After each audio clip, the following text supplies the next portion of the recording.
At Arizona State University, we've made online education better, smarter, and more personalized, so you can go further in your aspiring field. I decided to pursue medicine once I realized that ASU did have the online program for biological sciences. You're still required to learn the same curriculum. You're still being tested on the same content that anyone would be tested on in person. The comprehensiveness of the program prepared me so well for medical school.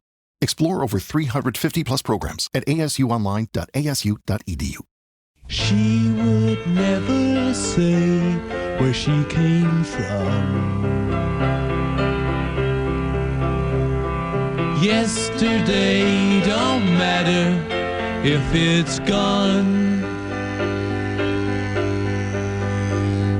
While the sun is bright, or in the darkest night, no one knows. She comes and goes. Goodbye, Ruby Tuesday. Who could hang a name on you when you change with every new day? Still, I'm gonna miss you. It was a very good year, I hear, back in 1967. As a Leafs fan, I don't know why that year means so much to me. I can't remember that far back. I wasn't even born yet, but it was on this day in 1967 that the Rolling Stones took that song right there to number one on the U.S. singles chart. The song, of course, Ruby Tuesday. Don't be confused. It's a Wednesday morning. That was the fourth number one for the Rolling Stones already. 1967, 4 number ones for the Rolling Stones. Now, the original A-side of that record was Let's Spend the Night Together. But radio stations banned that song, Let's Spend the Night Together. Again, keep it in context. We're talking about 1967 here. And yes, it does go to show that even radio stations do dumb things sometimes. Not this radio station. I just mean radio stations in general. Anyway, Let's Spend the Night Together, a little too racy for 1967 sensibilities, but Ruby Tuesday became the A-side of that record and went to number one for the Rolling Stones. Good Wednesday morning. Thank you very much for being here. I am so excited, not just that you're here, but about what it is that we accomplished together. I know I've said this before, but it bears repeating, especially this morning. They're listening. I promise you, we gather around our radios or our smart speakers or our computers, however it is you consume this show. We gather around every day for the conversations that matter. We engage in the issues, talk about our concerns, and when we do that, the people who hold the levers of power in this community are listening. I have promised you that before, and we have more evidence of it today. I am almost giddy with the excitement, and I'll get to that before 9:15, I promise. But I did want to go back, thanks to several of your emails, to yesterday's rollout of the rolling bin garbage collection program here in the region. One of the things that I'm a little bit confused by, if I'm being honest with you. There was lots of talk about this is just day one. There are going to be some bumps in the road. I get it. I heard from one of you last night whose cart wasn't picked up at all. And they said, just leave it in the driveway. We'll get to it the next couple of days. Couple of days? It's a bin of garbage. Like, again, this is one of the core services we pay for through our taxes, right? But what makes me a little bit confused is that we're not the first region to roll this program out. We had callers yesterday from Guelph saying this is the greatest thing since sliced bread. Actually, that was a caller from Listowel, said it was great. Another caller from Guelph said he loved it. So if it's going so well there, why is it so bumpy here? Like, I know it's new here, but it's not new. Like, we're not debuting this. It's not like the blue bin that we pioneered back in 1981. This technology is being used elsewhere already. So why so bumpy? Why so serious? I don't know. But I would like to thank, I'm going to forget her name. Was it Mary? Was it Mark? It was M. Johns. Anyway, You can see the video. I know this seems like a shameless self-promotion of my Instagram profile, but Farwell _WR on Instagram. I LOL'd at this video, which you can still see on my story. Again, Instagram, Farwell _WR. It shows one of the trucks having a difficult time picking up one of the bins. It was the right bin. It looked to be in the right place. Anyway, don't leave before the end of the video. It's just about 40 seconds long. Give yourself a little LOL today. I don't want to give away the ending, but let's just say it appeared that the truck had had enough of that bin. I laughed so hard. Oh, I'm laughing because I'm not the one trying to make this work. Pete sends me an email to Mike at 570news.com. This came in, I don't know how, Pete sends emails at 3 o'clock in the morning. God bless you, Pete. Mike, I listen to you most mornings. I love the show. Great way to start an email. I know that much has been talked about on your show and others about the new garbage collection system starting in the region. I've been using the Waste Whiz app as recommended by the region of Waterloo as well as your show, so I was well educated on the whole thing. So there I was, rolling out the big black bin to the curb, handle facing the street as instructed at 7 yesterday morning, as my Waste Whiz app advised, and then I left for work. I returned this evening to collect my empty bin, but it was still full. All my neighbors have left their bins at the curb, presumably for the same reason. So riddle me this, Pete writes in his email to Mike at 570news.com. What kind of great new garbage collection system do we have if it doesn't actually collect the garbage? Pete from Cambridge, you're a stone cold beauty. I don't know the answer to that question. I remain as befuddled as you. And John sends an email as well to Mike at 570news.com. I had the good fortune of listening to your show from yesterday, but as the best of last night, you lucky guy, John, it comes on twice a day. Just an example of the many variations in humans while my wife was walking the grandkids to school. She said there was almost every possible combination of buckets. Green and black, old small green and black, green, black, and recycle, green and black but side by side, green and black in line. She was laughing to herself about all of the variables, and I don't think there were many correct. I thought you would enjoy that. John, I do, as much as I wish. And in fact, I like to think that every person everywhere listens to every second of this show every day. Sadly, I know that's not the case, but to those of you who are listening this morning, again, thank you very much for spending your time with us. And secondly, there are instructions on the bins about which direction they should be facing. And we've been reminding you 2 feet apart, okay? Consider it like the social distancing pandemic era of garbage collection. Not 6 feet apart, but 2 feet apart, okay? Leave those suckers 2 feet apart. And as we learned yesterday from one of our listeners in Guelph, where this program's been in place for a while, put one bin on one side of the driveway, one bin on the other side of the driveway, and hopefully you can still finagle your car through the opening. But it's the new bin, black bin, green bin. I can't even get into... apparently the old recycling bins you can still use. I can't keep it all straight. Bottom line is the instructions are right on the lid, okay? Okay, follow the instructions. I strongly recommend the Waste Whiz app. It's been nothing but great to me. You might have a new collection day. Make sure the bins are separated by at least 2 feet. And eventually, allegedly, it will be picked up at the curb. How about it? A Farwell Show 5 for this Wednesday morning, the 4th of March. Number 1, the Waterloo Catholic District School Board spent $190,000 on legal fees last year. The budget for legal expenses was $12,500.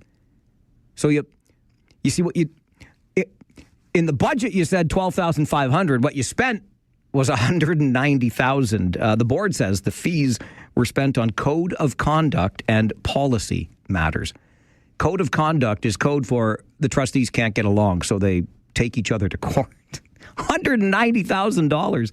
That's okay. School boards, though, they're always underfunded. Number 2 on your Farwell Show 5 this morning, the first survey of Canadian consumers regarding their purchase and disposal of electronics reveals that 64% of people replace their items for reasons other than the device breaking down or being obsolete.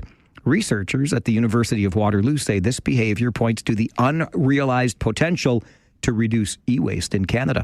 Number 3, speaking of the University of Waterloo, students there will stage a one-day walkout today to protest the Ontario government's changes to OSAP. More than 3,500 students voted, and 94% were in favor of a walkout this morning at 11. What I can't understand is how walking out helps you.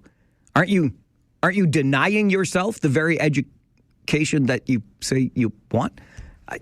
I'm not meant to understand everything. The students say they will be back in class tomorrow. Meantime, the Ontario government says it investigated more than 900 cases of OSAP fraud last year, but did not give details on the fraudulent behaviors. Number 4, Israel and the United States have intensified their bombardment of Iran's security forces and other symbols of power. Israeli forces have also hit the Iranian-backed Hezbollah militant group in Lebanon today.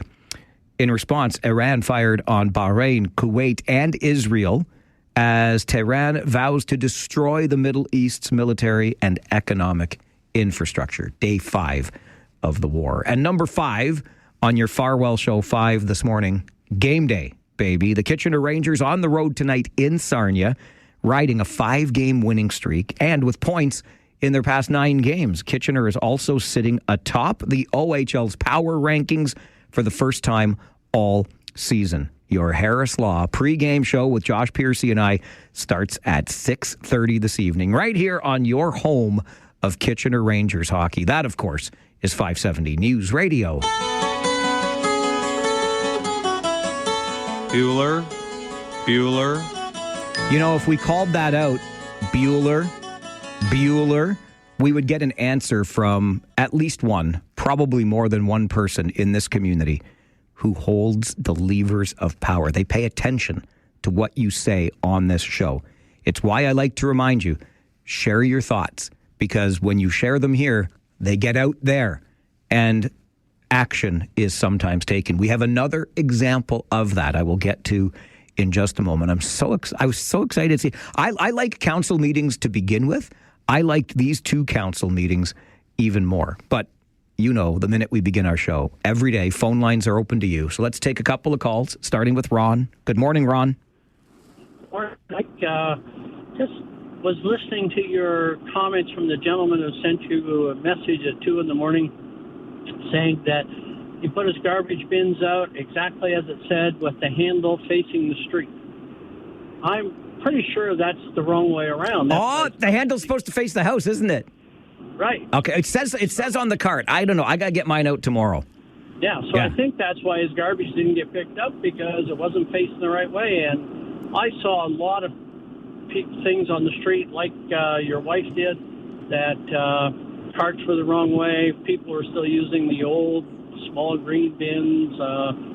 Not everybody's read the information. So anyway, that's all I wanted to say. I thought in case we confuse a lot of people, pretty sure the handle faces the house, not the street. You're a beauty, Ron. I appreciate you for that. And again, I know this for sure because I double-checked, because you know I'm going to forget week to week. The instructions are literally on the bin. So here's another hint. If you are putting a bin to the curb that does not have instruction on it, then you've got the wrong bin, right? It's actually kind of easy. The bin will tell you which way it needs to face. And then you make sure. The bins can't tell you to keep them 2 feet away from the other bins, but you'll remember that part. Just make sure there's room for that big mechanical arm to get in there. And don't forget to check the video on my Instagram story, Farwell_WR. You get a little chuckle in your Wednesday morning. Doug, good morning. Good morning, Mike. Well, the usual story about jackwagon this morning.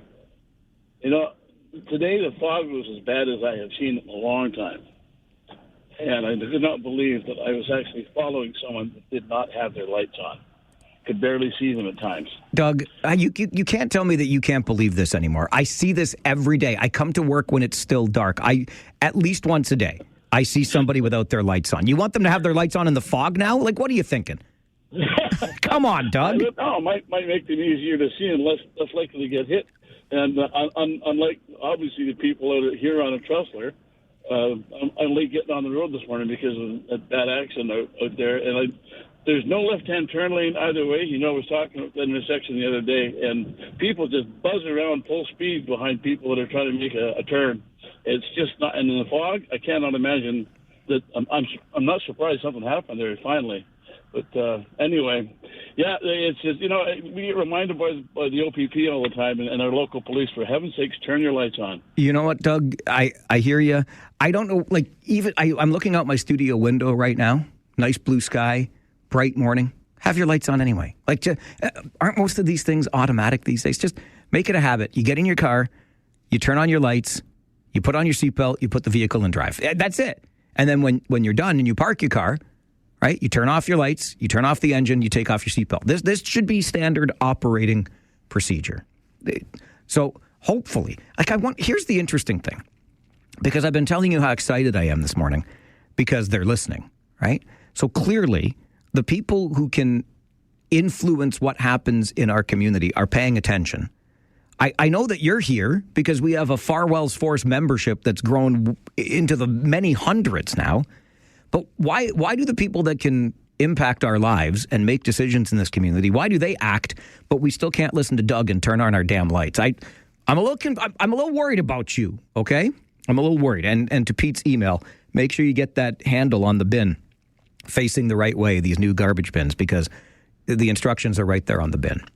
Okay, let me get to the reason for my excitement, because you may recall we had a pretty good chinwag on the show last week about potholes in this community. And we're not unique, right? There are many potholes and many frustrated drivers because of those many potholes. And I came up with a free, unsolicited slogan for anybody that wishes to seek election this October, because it's a municipal election year. I said, snow clearing and potholes. Take it and run with it as your platform, and you're going to have a great election campaign in the fall. Because if you promise people that you will look after snow clearing and potholes, bada bing, bada boom, you're on your way to some success at the municipal election polls. Wouldn't you know? Because I am the geek that I am. I watch and follow what goes on at our local council meetings. And in Cambridge, just last week, one of the councillors brought forward, it was Councillor Corey Kimson, Ward 3. She's going to be on the show later today. But Councillor Kimson brought forward she wanted to know, do we have an interactive map that people can look at so they know where the snow is being cleared and where it's going to be cleared next? Isn't that what we said on this show? Snow clearing and potholes. So in Cambridge, they're like, we should give people more information about where the snow clearing is happening. Let's let them look at the interactive map, right?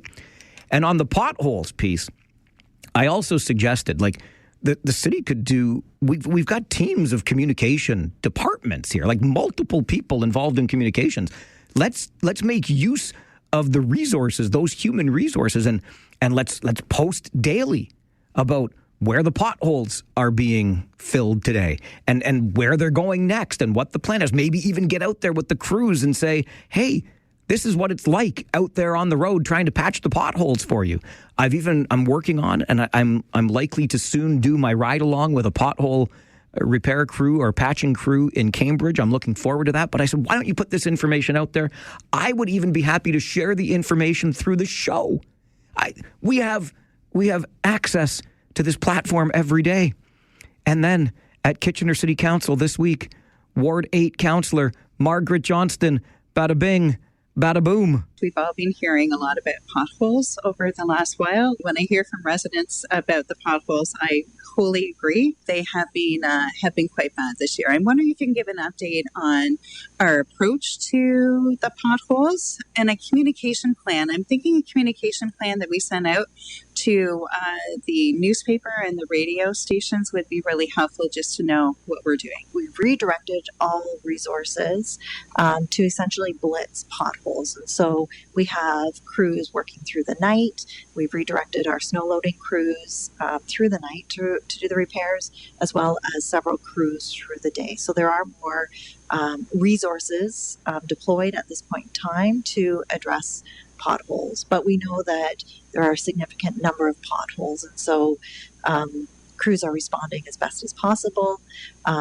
often it's areas that have been addressed, and then with the cold patch become an issue again. And so it's a constant monitoring and response process. Thank you. It's a common topic on phone-in radio shows. So I'm thinking that if we can get something out to the radio stations would be really helpful. Maybe even having somebody from either yourself, Denise, or somebody from your team, even doing an interview or something. Councillor Johnston, I can't give you title of favorite councillor because another councillor asked a question that I think is so important. I'm going to get to in just a second, but how about that? It's a popular topic on radio call-in shows. Gee, what do you think is the most interactive radio show anywhere in this community? Oh, right, this one. So the councillor is listening, even suggesting a communication plan, the likes of which we suggested on this show just last week. Snow clearing and potholes. Councillor Johnston is paying attention, but I gotta give the gold star to Ward 1's Scott Davey in Kitchener. This is the question, the quintessential question that needs to be asked, and Councillor Davey nailed it. I think it's important, just because in case there is any sort of media coverage on this, is the clear answer to the question: have we at all in recent history or memory cut or otherwise reduced our road maintenance program or anything that would affect addressing potholes? So our road resurfacing program was reduced slightly about 7 or 8 years ago, but we are seeing the impacts of a colder winter than normal, and the temperatures sort of going above and below zero, and significantly below zero. So I think it's too early to say if there's a direct correlation for that between the two issues. Yeah, I'd like to save money wherever I can, but this is a core service, and if we do have to put more dollars into this, that's something that we have to do. Yes. Give Councillor Scott Davey a gold star. Is he going to run for mayor? Can we get him to run for mayor? I don't like spending money, but this is a core service. It's something we have to do. And by the way, did we reduce the budget? 7 to 8 years ago, we did. Why? Where did we redirect that money? What did we, in my opinion, waste that money on instead of and took it away from a core service? Councillor Scott Davey, you're my favorite today. You get the gold star. I told you once before. I'll tell you again. I'm sure it'll come up even more in the future. They are listening to you. Let's keep it up. Potholes and snow clearing, baby. It's the Farwell Show. 570 News Radio and Rogers TV.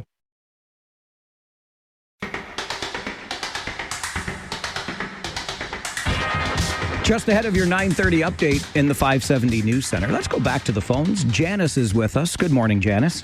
Good morning, Mike. I had a talk about those black bins and green bins that we have out there. Sure. Our section has been changed dates for pick up garbage, and my niece's section has. And my niece said last night there was 3 guys walking her street, putting signs on the garbage bins, telling them which way to put the garbage bins. She never got her garbage picked up until 8 o'clock last night. And, this is supposed to be a new system, but it's an old system. Why is it taking so long? Yeah, Janice, I was wondering the same thing. Like, what the heck?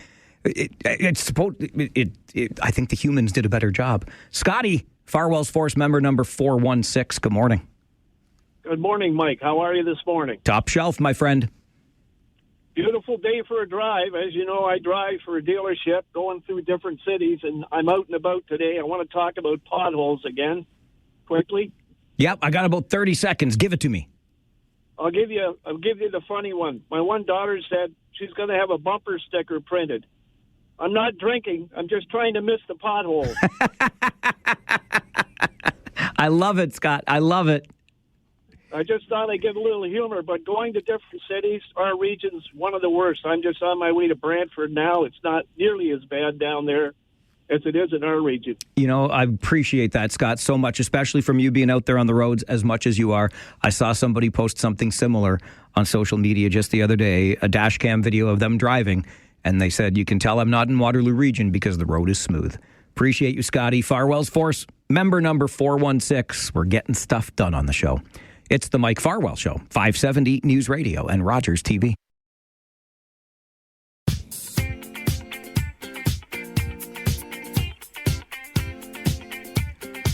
This is one of those stories where I think it's impossible to not ask yourself, what would you do or how would you respond? And I'm fairly confident I would not have responded as well as our next guest responded to what happened. You may have heard the story on All News Afternoons last week here on 570 News Radio, but it was told from the perspective of the Guelph Police Service and the call of concern that they received and why they responded in the manner that they did. But the other side of this story is the family who was impacted, and the father of that family, Jonathan Puddle, joins the show this morning to talk more about the story from his side. Jonathan, good morning.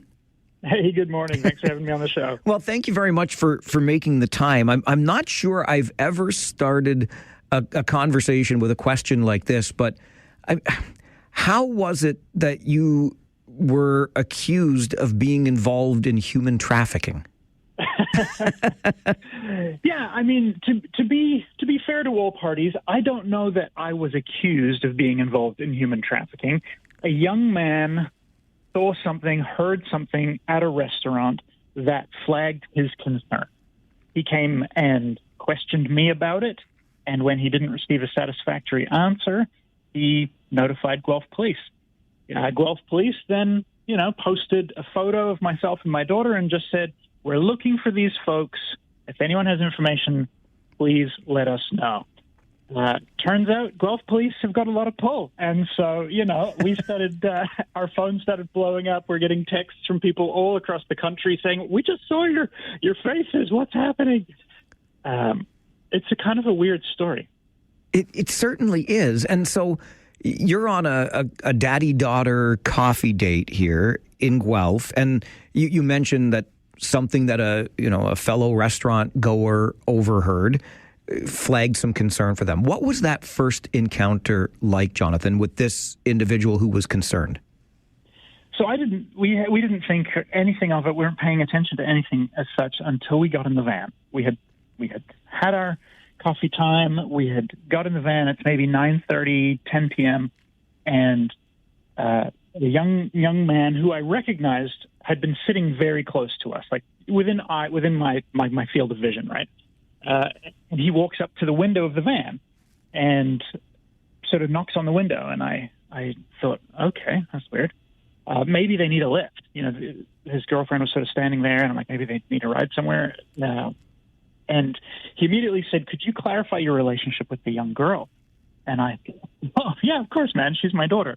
And then he sort of began trying to talk to her through my open window, and I didn't realize, but she couldn't actually hear him. She's kind of not really saying anything back. He's kind of lingering, and I realized, I think he's just concerned for her safety, and he's kind of giving her the chance to let him know if she needs to let him know something.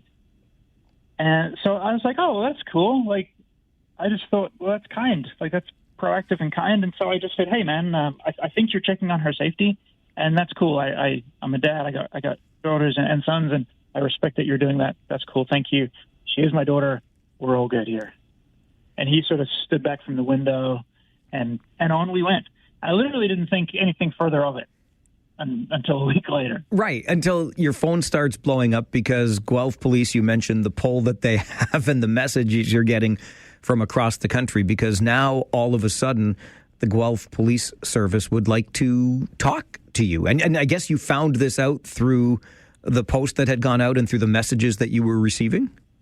Yeah, exactly. All the texts from friends and neighbors. So I called the police service right away, and I immediately was like, oh, I bet that guy called something in. I guess he wasn't satisfied with my answers and the fact that my daughter wouldn't really speak to him, which I could imagine only confirmed his concerns. This young lady, she cannot speak for herself. He's doing all the talking. So I spoke with the constable. He said, yep, well, we received a call. A young couple overheard some things at a restaurant, made them slightly concerned. I cleared up who it was. And the constable immediately said, oh, sir, yeah, you guys are clearly father and daughter. No concerns here. We'll have the post taken down. And then I guess that would have been the end of the story. But But then I shared on my social media what had happened, and I included the awful photo of us both. Yeah, I got to say, like, no offense, Jonathan, but it's not your best look. Or maybe this CCTV camera did not capture, because I've been to your website. You're a handsome devil. This does not look like the other fellow. Yeah. I mean, it's funny. It's funny talking with other parents who are like, "Oh yeah, that's the face of a dad at 10 p.m. for sure. I know that face. I have that face." So you share this on your social media, and what becomes of that then? I mean, I think viral would be an understatement. Yeah, exactly. I certainly wasn't expecting any of that. I just basically was kind of thinking to communicate to my friends, hey, you can all stop texting. This is what happened. Here's the mystery. All good. And I guess it just tweaked the algorithm just right, because by the morning there were already like 50, 60 comments. And as the day wore on, it blew up. It's been seen millions of times, mostly in Canada. So it just, I guess, hit the right way. And I think it's this weird human interest story, right, where there actually was no danger. There's nothing bad happened to anyone. A young couple saw something that they felt concerned about. They did something responsible with that information. And the headline is sort of like, man, not offended. like there's not much more headline than that.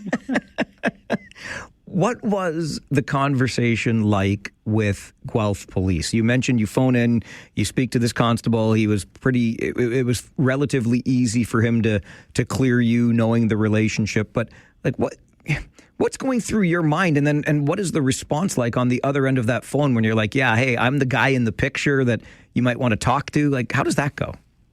I mean, practically, he confirms my name, date of birth, address, pulls up my driver's license and their records and looks at the faces and says, okay, yep, that looks like you, sir. Then, confirms the same steps on my daughter and sort of says, okay, well, this checks all of our boxes. And, he was cordial and friendly. And I think I might have been a little nervous just at the sense of, well, this is a strange interaction. But I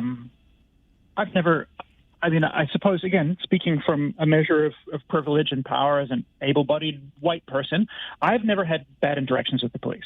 And so I didn't have any expectation of particular difficulty or challenge.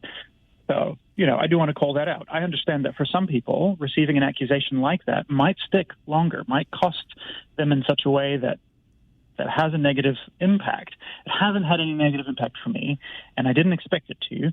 And I've been treated professionally and cordially. So I've really had no reason to be offended. I think that's been the most interesting reaction from people saying, oh, you should sue the police. You should sue this young man. And I'm like, is there not enough anger and rage in the world right now? I think there is. Well, and you're speaking to a talk show host, by the way. So, yeah. Like that's what we manufacture over here. I try not to be honest with you. But, we tend to get carried away sometimes on a show like this.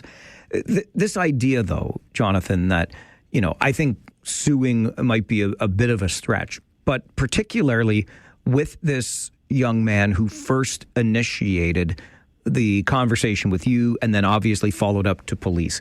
I am rather interested in the fact that you bear no grudge towards this individual. And because as I said at the beginning, I find this to be one of those stories where I'm like, what would I do? And I'm not sure I would be as magnanimous as you have been in all of this. How do you get there, if you will, to not hold any grudge against this young man who started it all?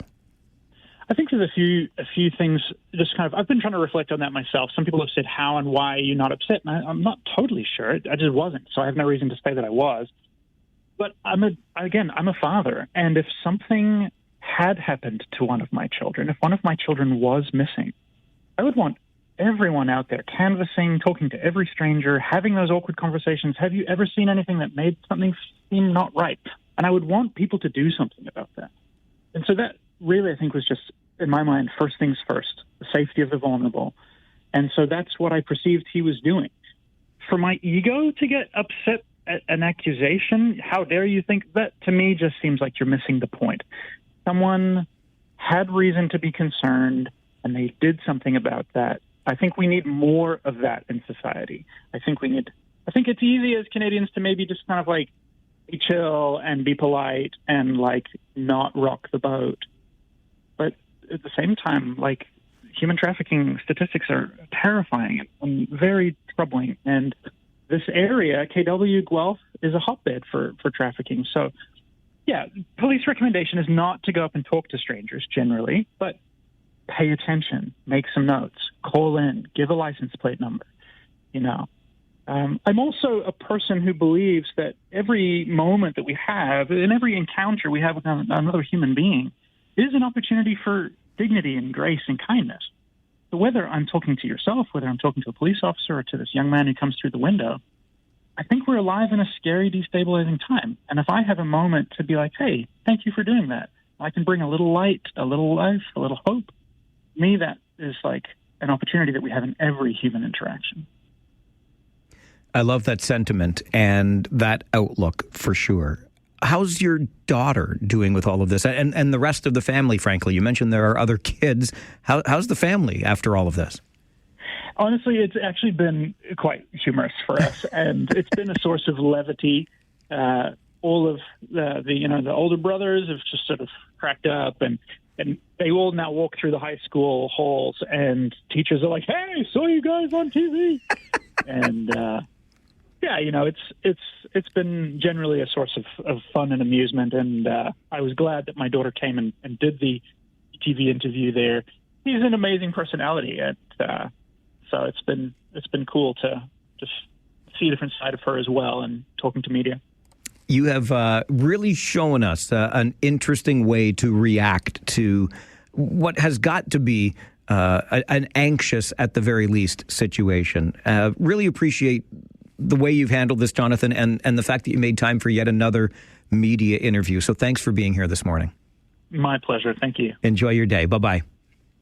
Jonathan Puddle is a father from Guelph who is not in the human trafficking business.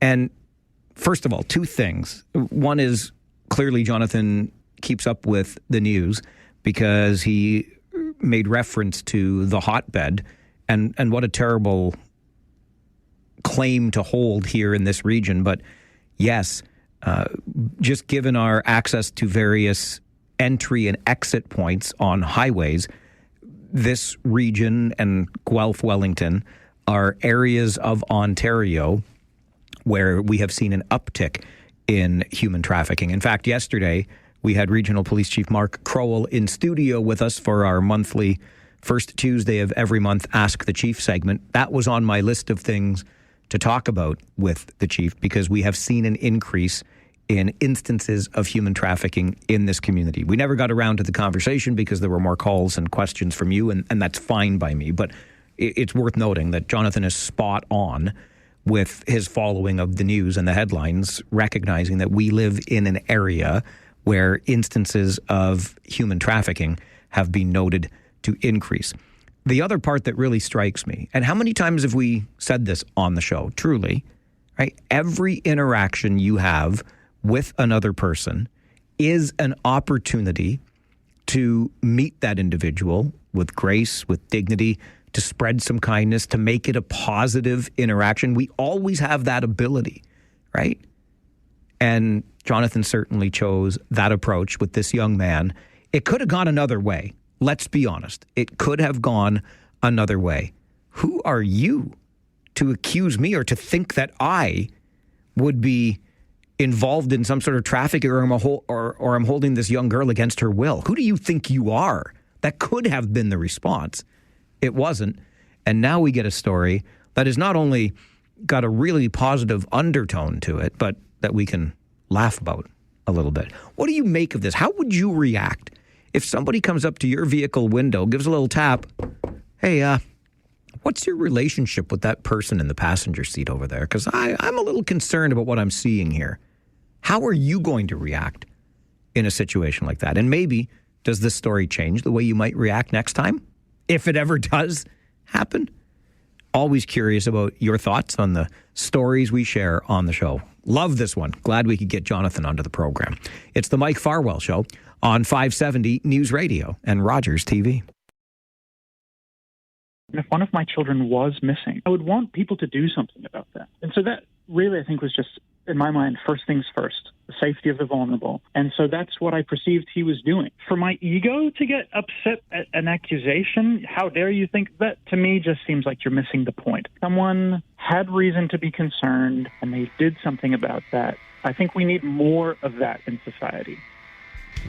Again, I gotta say, do I ever admire that outlook from Jonathan Puddle, a Guelph dad who took his daughter on a daddy-daughter coffee date, but someone else who had been sitting nearby in the restaurant/cafe where they were having said date overheard some things that caused some concern.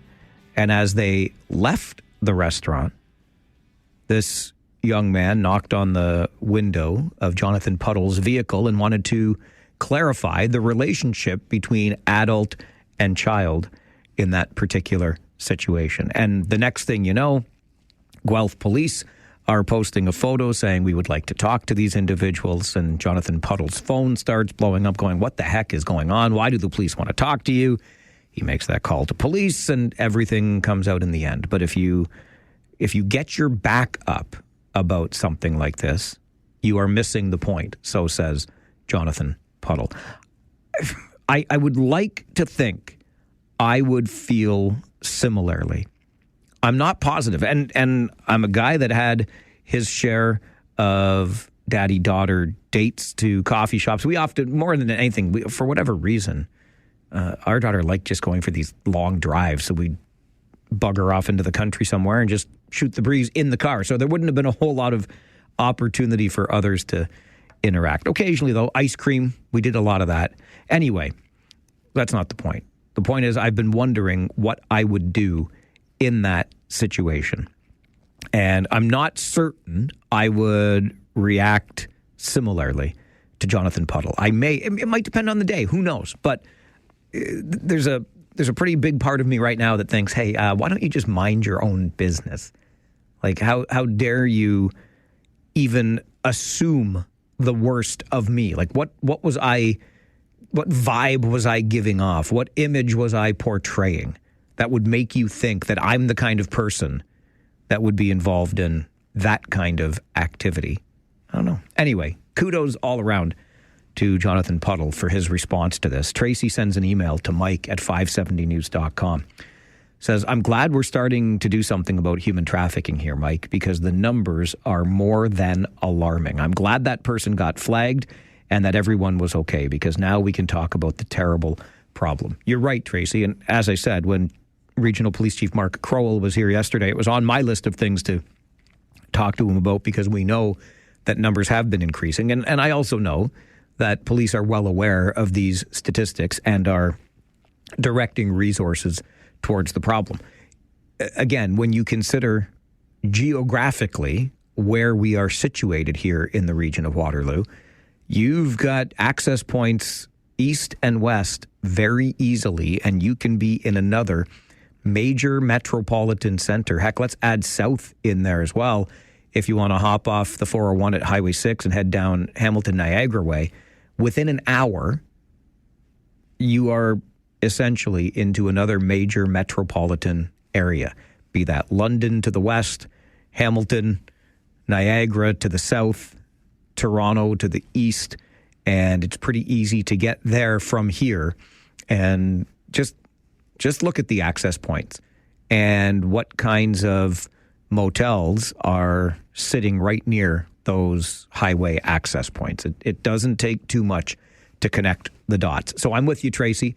It is absolutely a problem that needs to be addressed. It's good that we can talk about it. And it's really nice to hear an uplifting story from a father who could have taken that a completely different way. He did not. All right, we are fast approaching 10 o'clock, and your update in the 570 News Center in our next 60 minutes.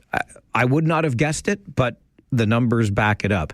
Line dancing is taking southern Ontario by storm. We'll tell you more about that just after 10:30 this morning. And after this update from the 570 News Center, it's our Wednesday morning regular feature with the Blacklocks reporter as we mind Ottawa's business, coming up on the Mike Farwell Show. 570 News Radio and Rogers TV.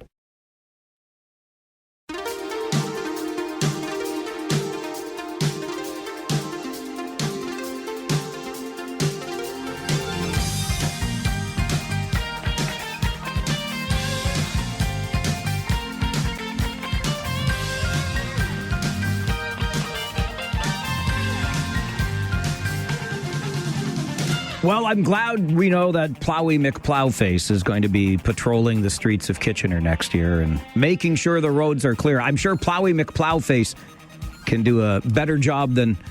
Oh, I'm just going to get myself in more trouble. But did we have trouble clearing snow this year or what? Not or what. We had trouble clearing snow this year. Every Wednesday morning, just after the 10 a.m. news, we are joined by our friends from Ottawa at the Blacklocks Reporter, the only reporter-owned and operated newsroom covering our nation's capital. The managing editor there is Tom Korski, who joins us for these weekly chats. Tom, good morning. Morning, Mike. I'm not going to... I resisted calling you Tommy McPlow. I don't even know. I was trying to go down that road. I shouldn't have even started. Mike, I've forgotten my anniversary some years, but I remember Homer Simpson's jingle when he got into the plow business. Mr. Plow, that's my name. That name again is Mr. Plow. It's like we're living in a Simpsons world these days. Anyway, it is, yeah, for sure. It is a volatile world. Boy, oh boy, I thought that this weekend when I got up on Saturday morning and instead of just enjoying a cup of coffee, I realized that there had been bombs falling on Iran. It turns out that our Minister of Natural Resources here in Canada sees some sort of silver lining in this war, Tom. I think the kids would call this low emotional IQ, Mike. Here's Minister Hodgson of Natural Resources saying, well, in his words, I quote him accurately, while the loss of life and the outbreak of war was distressing, that this could be really a great opportunity for Canada. This is on the level. He told this to reporters. This was not a gotcha moment. These were calculated remarks. He was asked specifically about the impact of the war, and replied that, well, of course it was very disturbing. What it absolutely means for our position in the world is, as an energy and natural resources superpower, is we're even more important today, end of quote. That ever since the weekend, the outbreak of the war on Saturday, what we're hearing loud and clear, I quote him accurately, is the world really wants more Canada. And this is really about the money. He went on at some length, Mike, striking comments, even if true, inappropriate. And it's astonishing that Mr. Hodgson, who's not an experienced public office holder, felt comfortable in sort of riffing on how we might be able to sell some more liquefied natural gas if this keeps up much longer. Yeah, we can enrich ourselves while another country is just being obliterated. It's striking. If this was under any other circumstance, I don't, I'm not a believer in gotcha moments. This is a member of cabinet. He was not being chased down a hallway. He's standing at the Prospectors Convention in Toronto, speaking to reporters. He didn't have to say anything, but he really wanted to talk about this. It speaks to a degree of cleverness, lack of situational awareness, and we can assume that Mr. Hodgson has no immediate relatives anywhere in the Middle East. So that's great for Tim, not so good for others. Very well said. Okay, I always like to follow the money, and Blacklocks does a great job of this. So a few notes on that file, starting with our scrutiny of federal spending, but we will be unable to scrutinize, at least for the time being, because we can't agree on who should be doing the scrutinizing? Mike, taxpayers don't have too many friends in Ottawa. One of the friends the taxpayers have is the budget officer. He's an officer of Parliament. He is appointed by Cabinet, but must be ratified, endorsed by a majority vote in the House and Senate. And the budget officer has come to be a real source of irritation for Cabinet. Seriously, they're in constant feuding. The budget officer, the last two we have had, but we have to be frank, even going back to the three, that forgotten figure, Denny Frechette, who was sort of a very low-key man. He took the feds to federal court when they weren't complying with an act of parliament to come up with figures, just like when the auditor walks in the room, no more monkey business. Well, the last two budget officers have had their contracts expire. Cabinet refused to extend them despite pleas from two committees of Parliament, the House and Senate, and now the office is empty. We're actually literally going into a budget cycle with no budget officer. So you are left with the talking points and the news releases of people like Natural Resources Minister Tim Hodgson. Good luck. And it's beyond cynical that Cabinet has done this. There was no reason for this, but they know what they're doing. This is not about shooting the messenger. This is about saying, I don't want any messengers. You just take my version of events. Because the budget officer's job is to be that thorn in the side of Cabinet, no?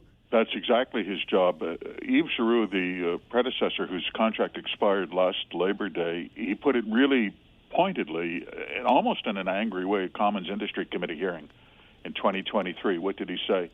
He's talking about Cabinet. He said, as soon as we publish a report that sets the record straight, there are accusations we've not understood the problem or have a bone to pick. He said, that's not the case. I work for parliamentarians. I work for taxpayers and Canadians. I don't have a vested interest, end of quote. That's exactly the point. And Cabinet apparently is hypersensitive to criticism when they make things up. So they would prefer to have no budget officer at all.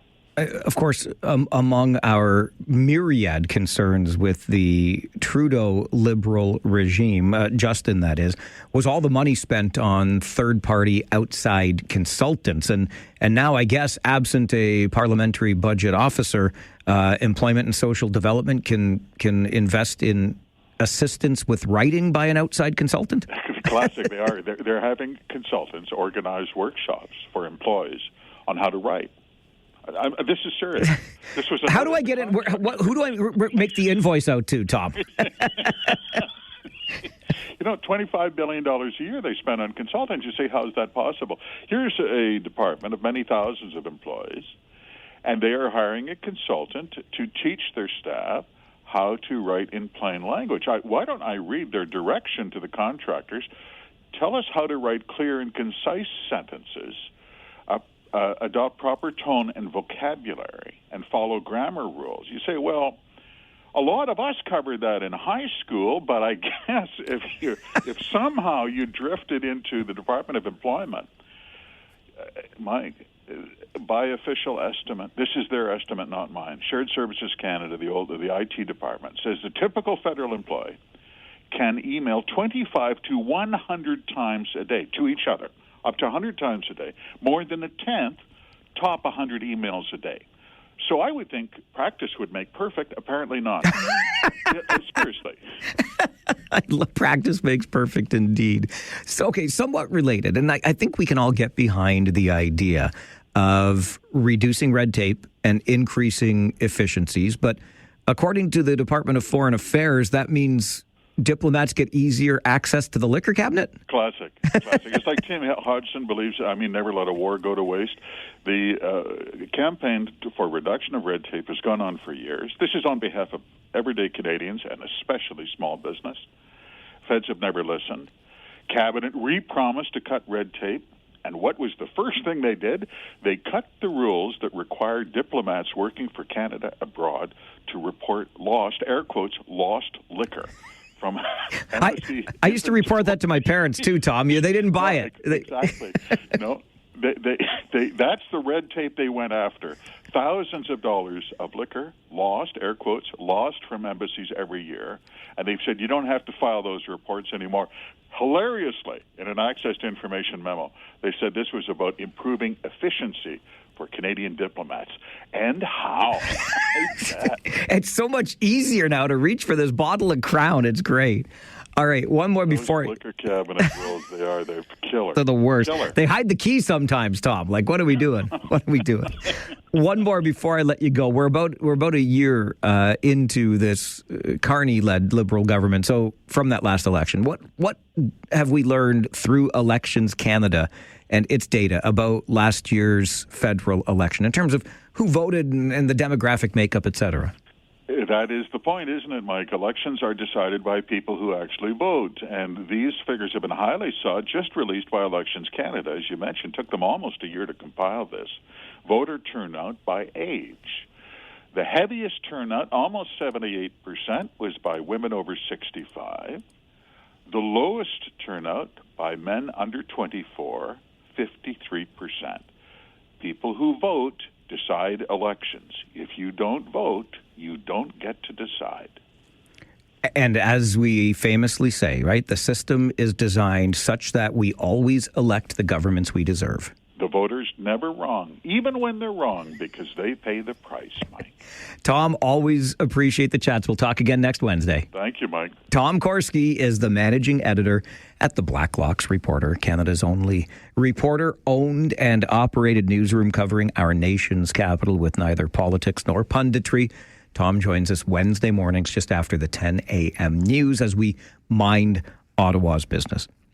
Couple of things here. First of all, I don't want to be accused of or be misunderstood when I was kind of riffing on the plow names that have been decided. I'm not poking fun at my buddy Mark Douglas who read the story. There's nothing wrong with that part of it. I just find it a little bit ironic. Is it ironic? I always get my ironies and my coincidences mixed up, but I think irony is the right word. Given the kind of winter we just had to be, because the city puts out the information. Maybe suggestion again, because we talked at the beginning of the show, potholes and snow clearing. There's a good election platform for anybody considering a run in this municipal election.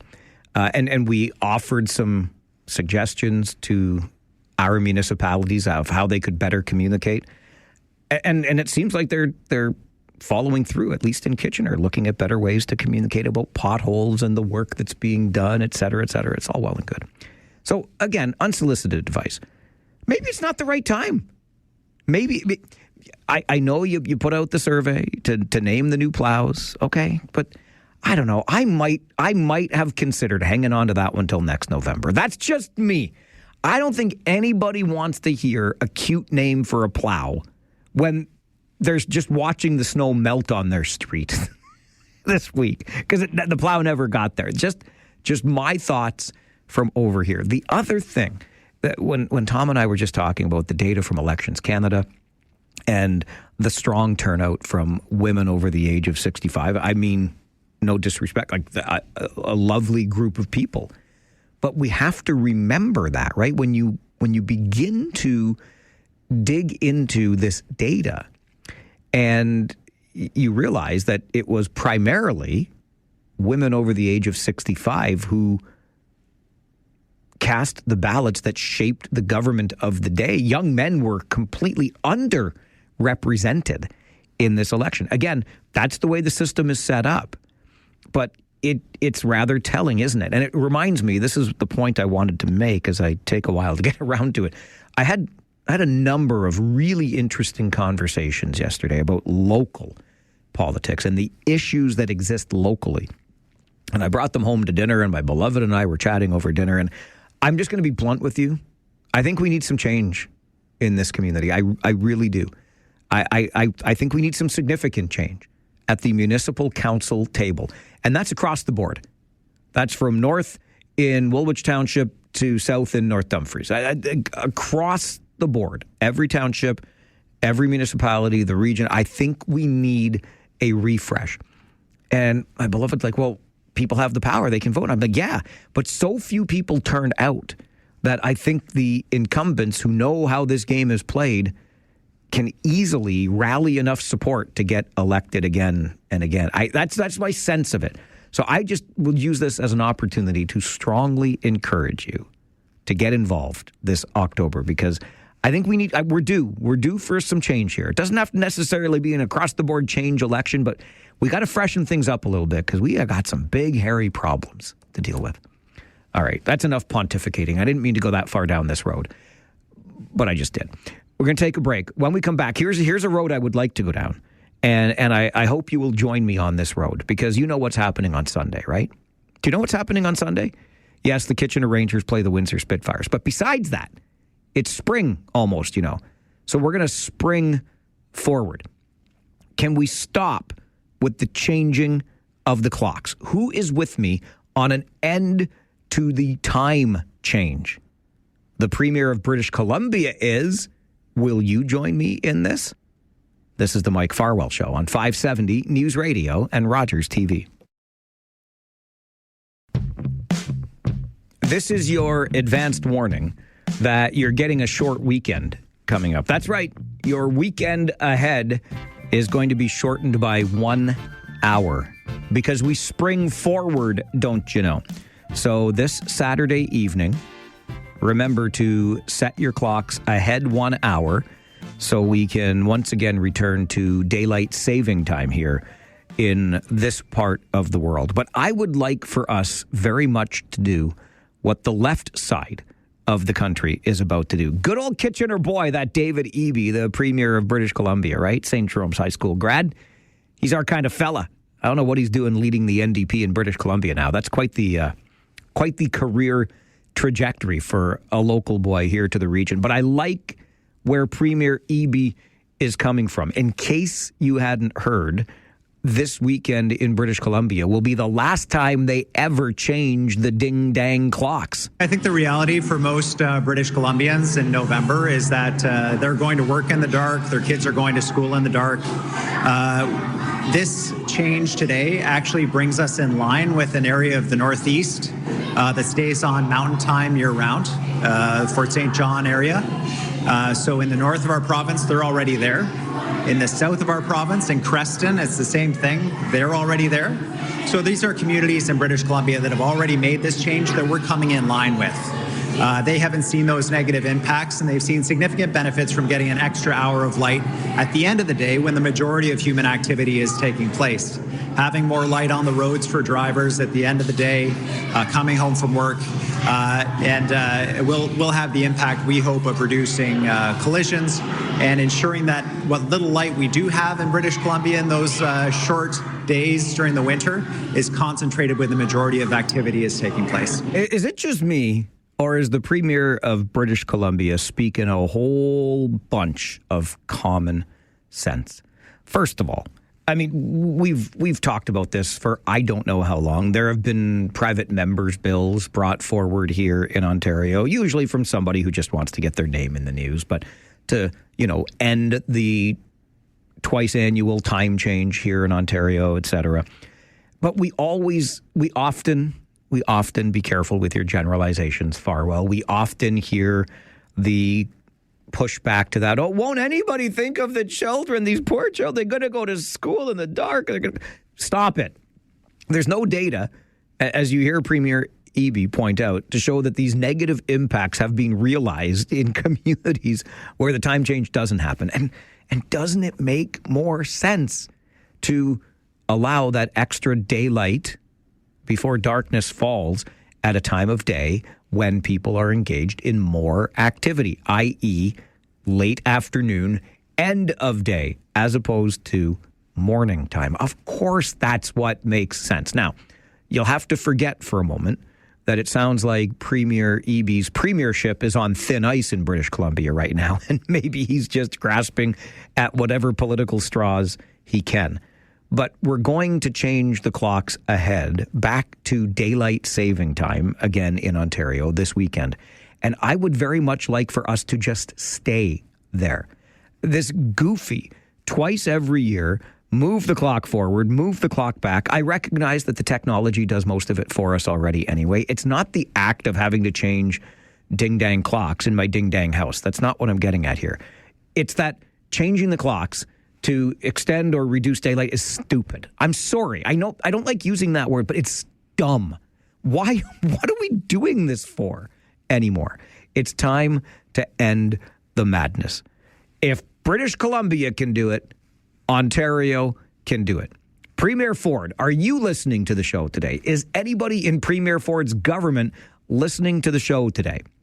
Can we please follow British Columbia's lead and bring to an end the biannual changing of the clocks? Thank you very much. Signed sincerely, Farwell's Force. I want daylight saving time forever. Let's just make it time.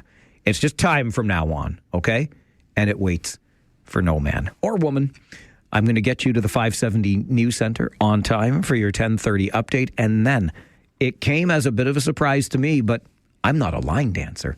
Line dancing, it turns out, is taking southern Ontario by storm. And we here in the region of Waterloo might just be the epicenter of that storm.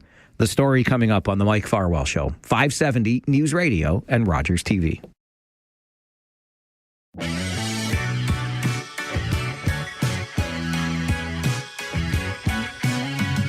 I mentioned this just before the update with Matt Hutchison, that line dancing is taking southern Ontario by storm. And we just might be the epicenter of that storm right here in the region of Waterloo. When I found that out, it caught me by surprise. Now, in fairness, 2 left feet doesn't even begin to describe my abilities. I have zero rhythm in my bones. I love watching people dance. I should be a judge. No, I couldn't be because I don't know enough about dancing. The bottom line is this was news to me, but it's certainly not news to the founder of Line Dancing Southern Ontario and a good friend, Jeff Shepard. Hey, Shep, good morning. Hey, Mike, how's it going?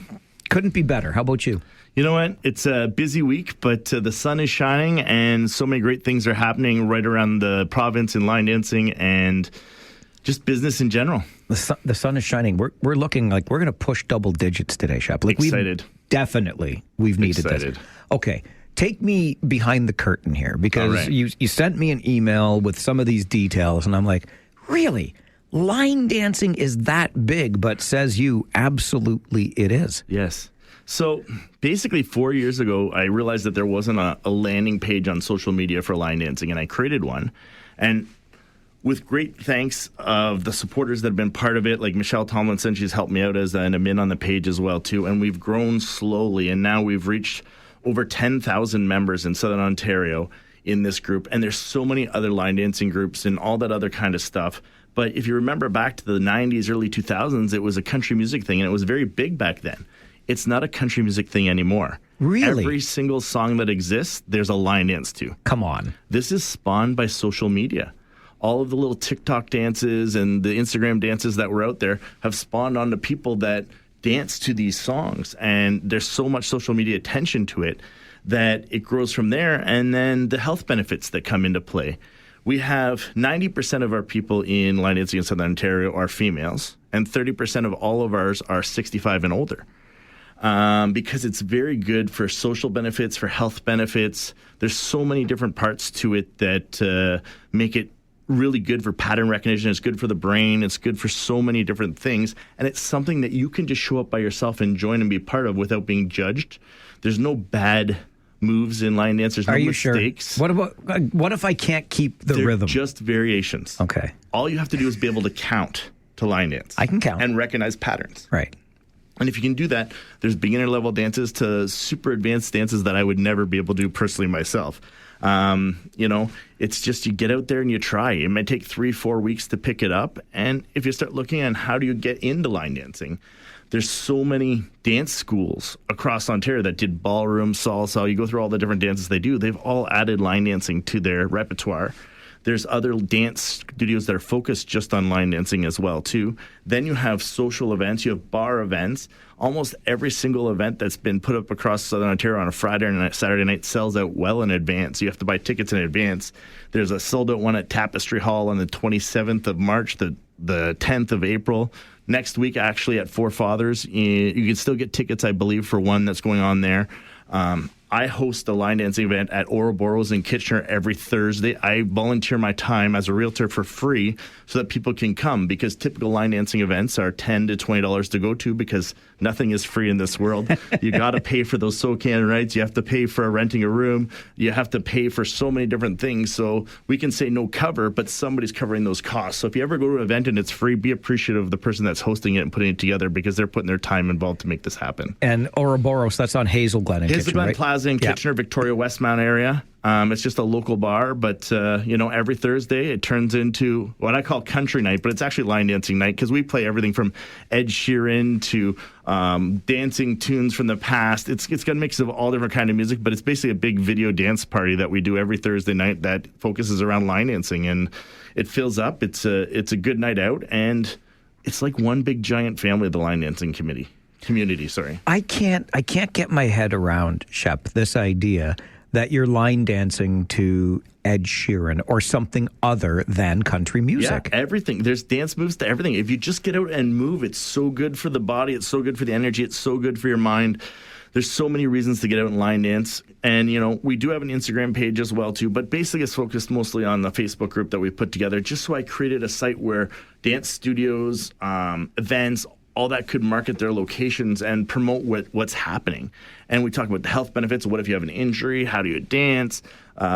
There's line dance award shows across the world. There's one, the Crystal Boot Awards over in UK they just had, and they announce National Flash Mob Line Dance Day, which is May the 2nd every year.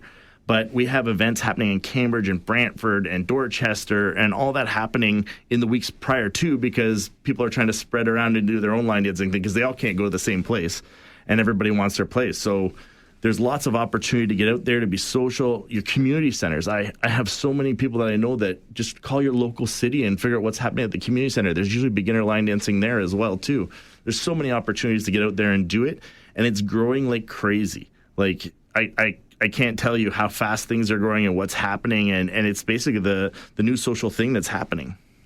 The page that you're talking about on Facebook is called Line Dancing Southern Ontario, Line right? Dancing in Southern Ontario, yes.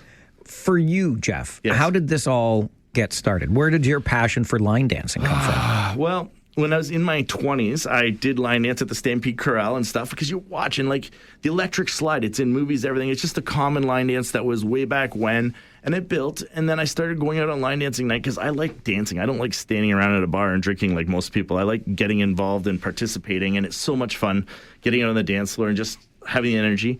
And I became a backup instructor back then for the instructor that got injured way back then. And then you think nothing of it as things go through all the years. And before the magic C word, COVID, happened, I was running line dancing at the Schwaben Club and having over 150 people a week coming out. And I was in the page of the paper and all that. And then that came into so many things during online that I did during that time that built from there, because once people disengage, it's hard to get them to re-engage. So I look for other creative ideas, and it spawned to so many other things. But you never know where life's going to lead you and what it's going to take you at the end of the day. And this is all volunteer for me, but let's talk about the volunteer and charity side of things.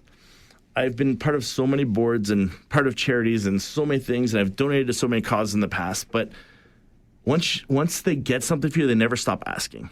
And it's not a bad thing that they don't stop asking, but it does get tedious sometimes. And I thought about it, and I'm like, what can I do for the regular person out there that's not charity? Because there's hardly anything free or anything that's put out there for the regular person that can be part of and be involved and just get out and do something where it's not an ask and, hey, it's just something fun to do and come out and participate and be part of it. And that's where the idea started from, and it's grown from there.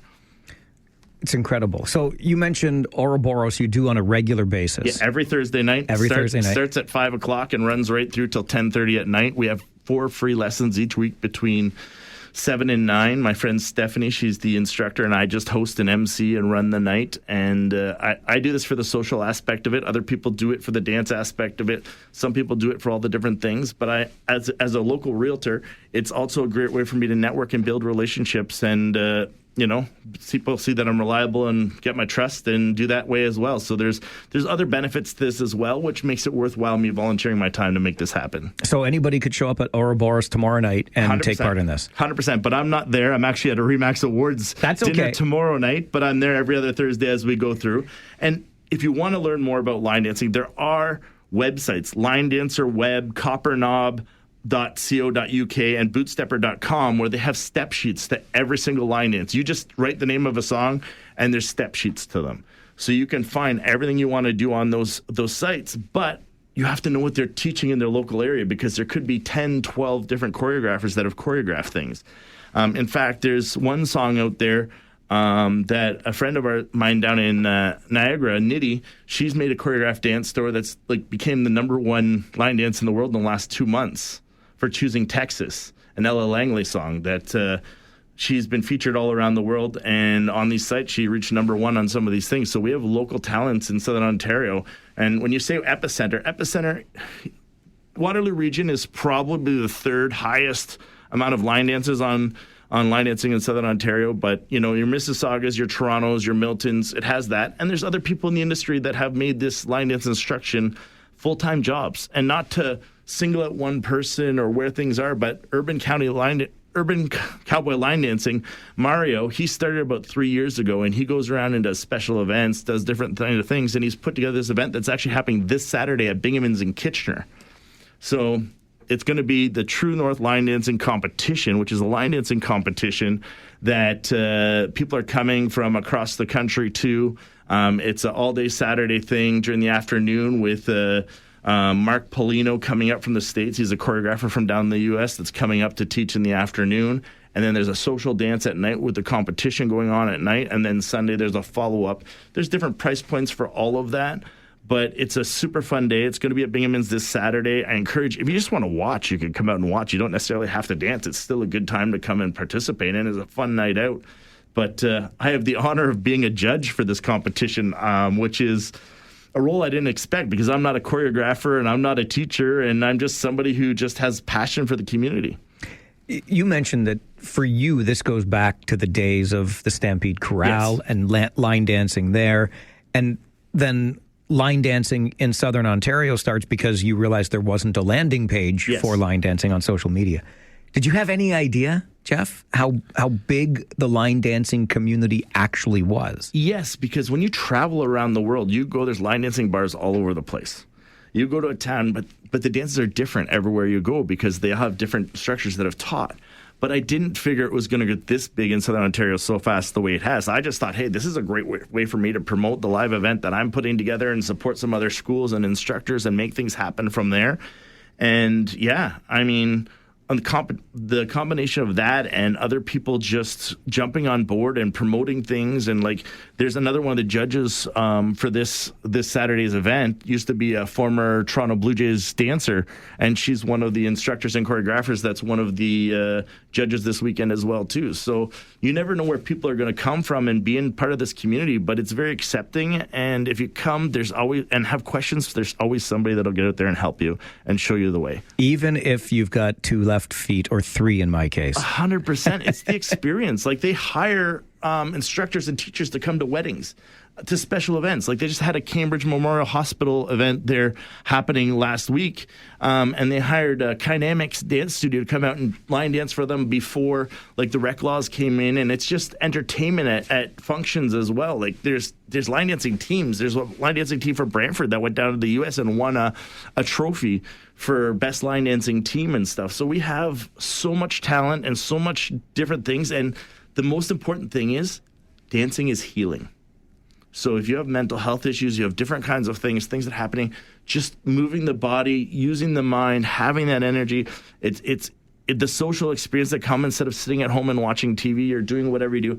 It's so important to get out there, and it's so expensive to get out there to do other things. So this has become a more affordable avenue to get out and do something social. And, it's not about going back and pounding as many beers as possible. It's about maybe ordering a water, maybe having something social, some little food there to support the venue that you're at. But at the end of the day, it's about the dance floor and it's about the connections you make. Yeah, and I can really get behind that idea. Instead of, watching that TV or doom scrolling that phone, get out, be active, the health benefits that come with that, be social, huge health benefits that come with that. So Ouroboros on Thursdays in the Hazel Glen Plaza. You're there most Thursday nights Every except Thursday tomorrow. except this week, yeah. Okay, and then we can just look up line dancing in Southern Ontario on Facebook, join the community there. The header there, you could look at any night of the week. There's at least 15 to 20 different locations in Ontario that have line dancing happening every night of the week. It's fantastic. Thanks for sharing your passion with us. Appreciate you being here today. Thanks for welcoming me into the studio. Anytime, buddy. Jeff Shepard, the founder, Line Dancing in Southern Ontario. Look it up on Facebook. Find Shep at Ouroboros in the Hazel Glen Plaza for line dancing on Thursday nights. It's no cover, right? You walk in there for free. It's no cover. No cover. There you go. It's the Mike Farwell Show, 570 News Radio and Rogers TV.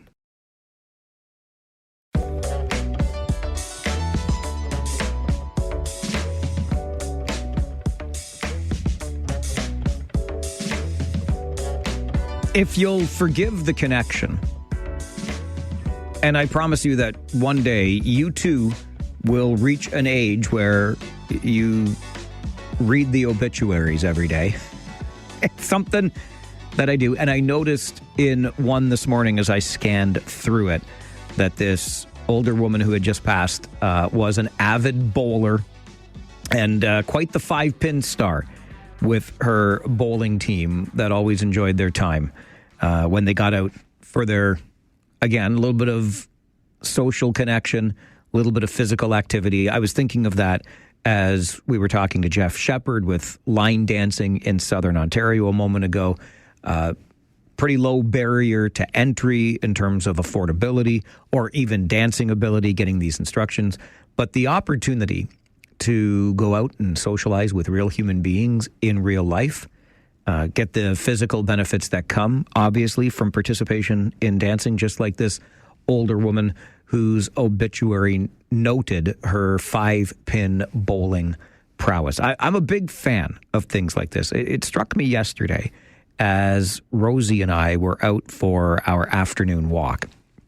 And look, I get it that, you know, there are lots of great things to listen to. I hope that most people that I encountered on that walk yesterday were listening to the podcast of this very radio show. That would make me so happy. But I've expressed this to you before, and I do find it a wee bit frustrating that we constantly have these things in our ears that, because why? We need to be bombarded with something at all times. And I say that as somebody that's bombarding you every day from 9 until 1, plus the podcast afterwards if you choose to listen to the show on demand. But quite some time ago, Rosie and I started taking our walks without me listening to a podcast or listening to anything else, even just music on my headphones, because I just want to be out there and talk to my dog. Not that she talks back yet. She's going to learn, though. I'm positive of it. She's a smart dog. And we just take in the surroundings. And the number of people I saw yesterday, and, you know, this goes back to the conversation we had at the beginning of the show today with the father from Guelph whose daddy-daughter coffee date got misconstrued by somebody else, and it leads to a call from the police. But Jonathan Puddle, the father from Guelph, said every interaction you have with somebody is an opportunity to meet that person with dignity, grace, extend some kindness. I look for those opportunities when we're out walking. And sometimes it goes unrecognized or unreturned because I realize that other person can't hear me because they've got these ding-dang things in their ears. Because even when you're walking down the street, I guess we need to be constantly have our attention taken by something instead of just the surroundings. I don't know. I find it a little bit disappointing. I'm an old guy. I get that. But to hear something like what Jeff Shepard's passion project is with line dancing, you're out, you're socializing with people. You can still hear music, just not your own personal music with your earbuds in. You get some physical benefits from it. A lot of wins going on there. A lot of wins as far as I'm concerned. Every day on the show, I like to take a moment to remind you that not everybody is a jackwagon. We talk about a lot of jackwagons on this show, jackwagon-like behavior on this show. So it's good to have that reminder that not everybody is a jackwagon. Earlier this week on this segment, I told you about the world's loneliest sheep. For a couple of years, the same kayaker noticed this sheep who was ultimately rescued in the Scottish Highlands. A similar story this week, but much closer to home. Just down the way in Alberta, don't you know, Canmore area, and a couple of friends who were paddling on the Kananaskis River came across a herd of horses that were trapped in the water, and in particular, one young foal who was in danger of having the water go over its head. So Anna and her friend Ava kind of paddled by, realized, geez, maybe there's something we can do here. So they paddle back around and then re-enter the water near this herd of horses to try to make a rescue. They had to look out for themselves, too, because they are in a river here, after all, but they were able to get close enough and grab hold of that foal, get the foal into their canoe, and then get the foal to the shore. The problem then was, as they got this young horse to safety, the herd had left and Mom was gone, and they're like, well, now what are we supposed to do? Because while we were attempting the rescue, we scared away the rest of the horses. So they thought, okay, well, the foal's on land now, so it's going to be just fine. But every time they tried to paddle away, this little horse would follow them back into the water. So eventually they decided, well, we can't just leave the little guy here. So they put a life jacket on him picked him up and put him back in the boat where he was able to have a little nap because he'd gone through such an ordeal. And finally, they were able to connect with local wildlife authorities and get to a place on shore where they could meet those wildlife authorities and deliver that foal into the kind and caring hands of those authorities. They didn't just paddle by, they came back to save the young horse who was in danger of having the water go over its head. Anna and Ava of Canmore, Alberta are definitely not jackwagons. This is the Mike Farwell Show, 570 News Radio and Rogers TV. This is where today's topics turn into today's talking points. It's local and it's democratic radio at its finest. This is the Mike Farwell Show on 570 News Radio. I can speak from personal experience, taking my kids to the arena, talking to the coaches, the hockey players, the speed skating instructors, just talking about the ice and kind of doing my own informal survey. People like the ice. They had no idea there was a difference. And I can also note that the smell of arenas isn't as pungent. I think it must have something to do with humidity levels, putting hot water and not. So it smells cleaner as well. The Mike Farwell Show continues on 570 News Radio. That is City of Kitchener Councillor for Ward 10, Stephanie Stretch, at Kitchener's council meeting earlier this week, asking that a pilot project be extended in the city. This pilot project began at Sports World Arena a couple of years ago, and what it does is allow cold water instead of hot to be used to make and then resurface the ice in the arena. It's since been extended to Activa Sportsplex, Lions Arena as well. And Councillor Stretch, in her motion to council earlier this week, would like to see it extended even further. And Ward 10's Stephanie Stretch joins us on the show this morning. Good morning, Steph. Hi, Mike. Tell me more about this cold water ice making and ice resurfacing idea. What does it do? Like, where did this all come from? Yeah, absolutely. So this is part of the city's action plan to pivot towards net zero. And so a business case was developed through arenas and our sustainability team to look at, where we can save energy and where we can save money. So this project combines the reduction of CO2 emissions, there's energy savings, there's cost savings, and so far we've only had reports of improved user experience. So people are liking the ice. So for looking at this business case, I was like, this is a win-win-win-win. Let's see how much we can scale this and where we can keep growing. Yeah, and outside looking in, when I first heard about this, I thought, well, yeah, doesn't it just make sense? If you want to make good ice, you should start with cold water instead of the hot. I don't know, but certainly innovative. And what you have seen so far, I guess what I'm hearing is that this has been successful in the arenas where it has been implemented. Yeah, absolutely. So you're right. It started in Sports World, and we're currently using cold water at Sports World and Lions.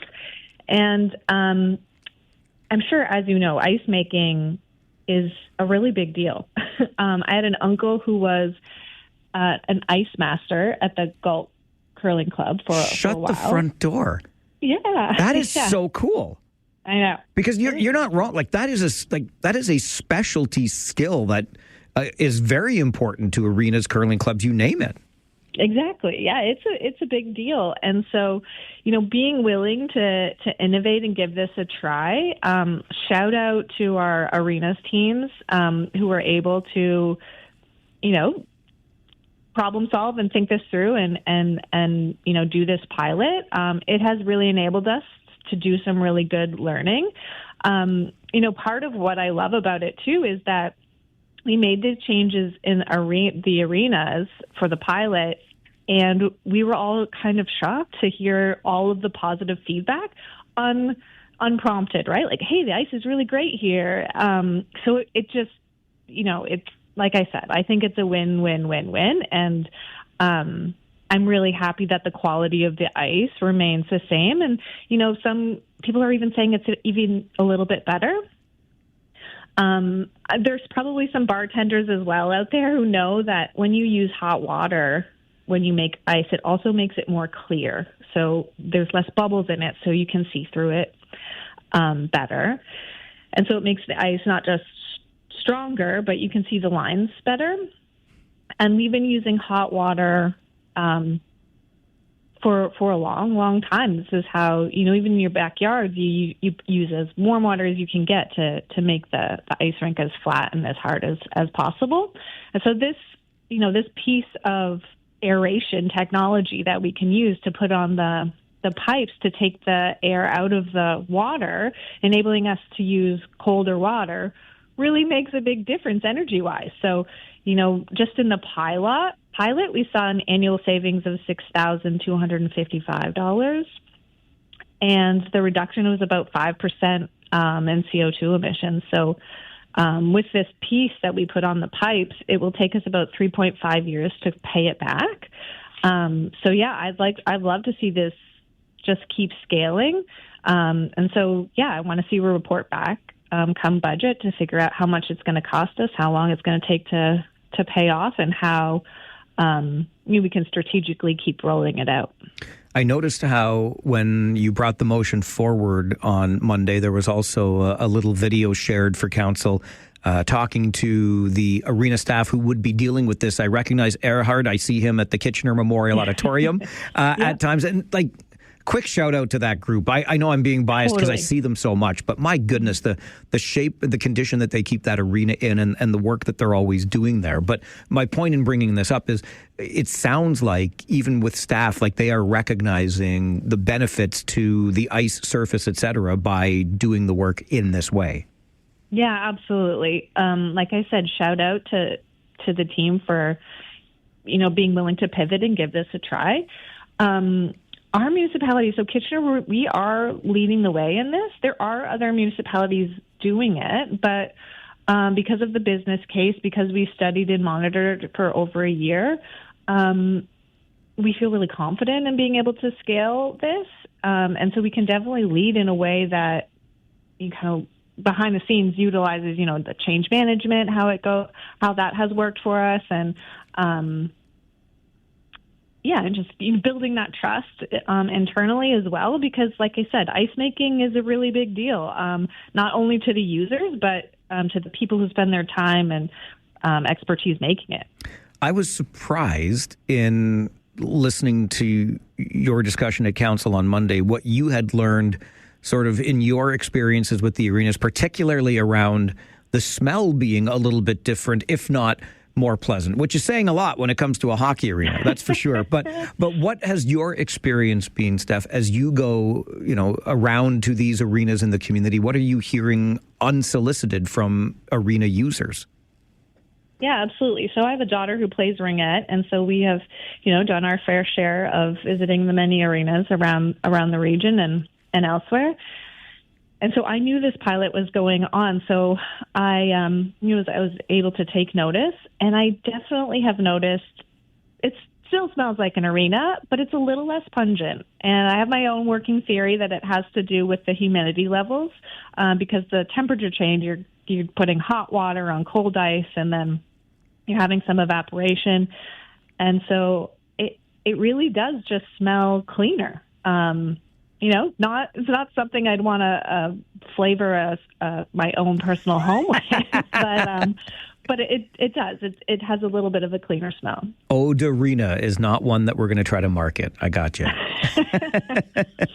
Oh, okay. So you mentioned earlier, and it tends to be this way when we have these opportunities to be more sustainable. It's going to cost us up front, but you mentioned that 3.5 year payback, and all of a sudden then you're realizing the benefits longer term. So if I understand your motion correctly, Stephanie, this is going to be considered for the next budget to figure out what the numbers look like? Yeah, absolutely. So that de-aerator piece I was talking about that attaches to the pipes, we have seen an increase in cost in that piece. And so, what does that look like going forward? Does that change the amount of time it takes us to pay it back? Does that 3.5 years change? Where can we kind of utilize the twin pads? So we only need one piece of technology, but we can run 2 different ice rinks off of it. And so, we want to learn as much as we can before we give it the green light. And, so far everything's looking good. And like I said, it looks like a win-win-win-win. So I want to make sure that that's the case in 2027 and then hopefully move forward. The goal ultimately would be to have every arena operate this way, I assume. Yeah, absolutely. Like we already have 2. And so my motion includes Grand River, Don McLaren, Kinsman, and Kiwanis at the odd. Dom Cardillo, I guess, is a little bit different. After talking to staff, there's some OHL standards things. So that will be the last piece of ice that we move forward on if the pilot and the numbers can work for our 2027 budget. Look forward to watching this progress. It makes a whole lot of sense. And if it's working in one arena, there's no reason, at least from where I'm sitting, that it shouldn't work in more. So thank you for championing this and thanks for making time for the show. Yeah, thanks, Mike. Thanks for catching a wind of this one. It's a good one. Well, I may have had a little birdie whisper something in my ear, so I can't take full credit, but do appreciate you making the time, Steph. Thank you. Thanks. All right, enjoy your day. Bye-bye. Bye. Stephanie Stretch is the Ward 10 councillor in the city of Kitchener, hoping that we extend what is currently a pilot project in 2 arenas into even more. Ultimately, can we get to that Dom Cardillo arena inside the Kitchener Memorial Auditorium Complex where our Kitchener Rangers play? Darn those OHL regulations and whatnot that sometimes, make things more difficult. But I like where we're going with this. And to me, it just made sense. Like, why wouldn't you use cold water? You're making ice after all. And I had to be honest there at the end. I really love to try to pretend that I know all of the things about all of the little meetings that go on around here. But every once in a while, there's a little, hey, Farwell, you should pay attention to this motion coming up. So I do.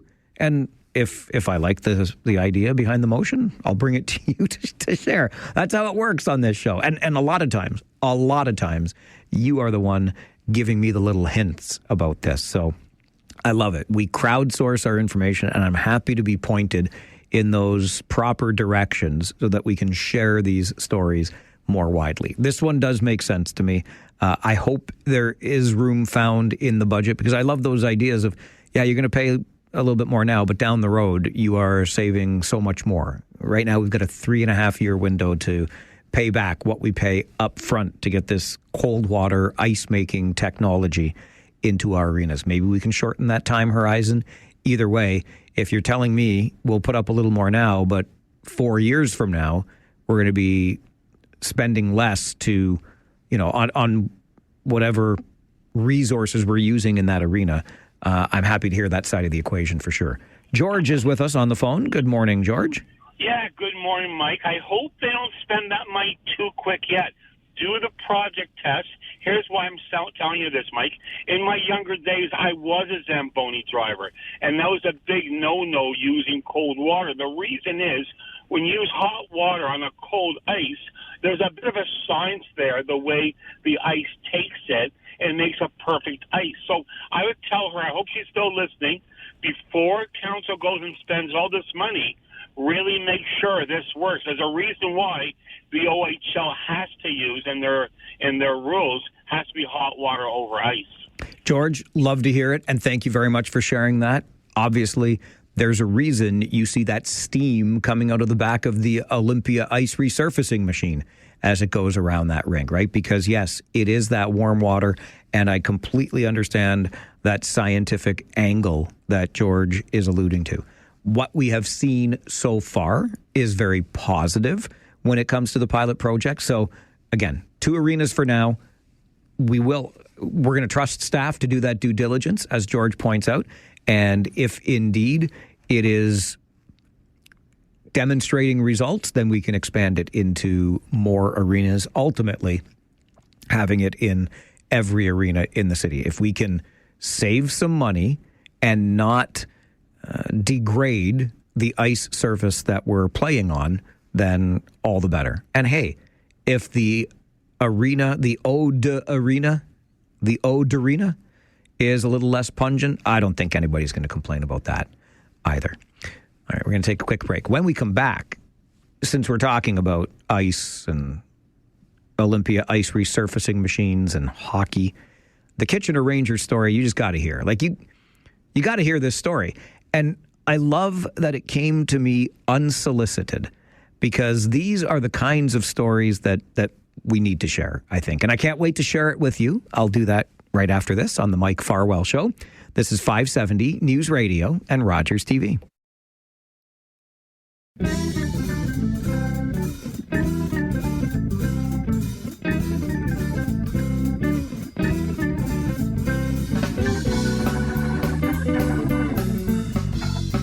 I cannot tell a lie. In fact, I will not ever tell you a lie.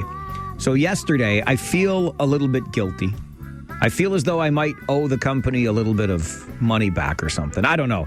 I mean, there are most days where I put in more than the required hours. So I think it all comes out in the wash. But I left here yesterday so lickety-split. I think that the 1 p.m. news had barely begun with Paul McPhee when I ran out the door of this radio station. I'm not usually in such a hurry to get the HE double hockey sticks out of here. Really, I'm not. But yesterday, Let's Talk Sports Waterloo Region was having one of its regular luncheons with guest speakers, and yesterday's guest speakers were talking about the road to the OHL playoffs, and said speakers were Rangers head coach Jussi Ahokas and the team's general manager, Mike McKenzie. So I didn't want to miss much of the talk, and it was supposed to start at 1. So I bolted out of here. I told the group that I would be showing up a little bit late and I would come in quietly. Fortunately, I made it for the entire thing, and I was really happy about that. But I do feel the guilt. I will not lie to you. I left here so lickety-split yesterday. And in fact, it was so quick that I didn't even have a chance to finish going through my emails that had come in during the day yesterday before I left for the Let's Talk Sports Waterloo Region luncheon. And if I had gone through them, I could have shared this with the folks from the Rangers. They had a table there at the event. But I wanted to share it with you as well, because I just think it's such a great story and the kind of story we don't hear often enough. So let's sing the praises a little bit. This comes from our good friend Sue from Sarnia, which I still don't know why she admits. I mean, if I'm from Sarnia, I'm just going to call myself Sue. But anyway, I kid because I love, and I'm going to Sarnia tonight. Sue is Farwell's Force member number 78. And she says via email to Mike at 570news.com. Good day, Mike.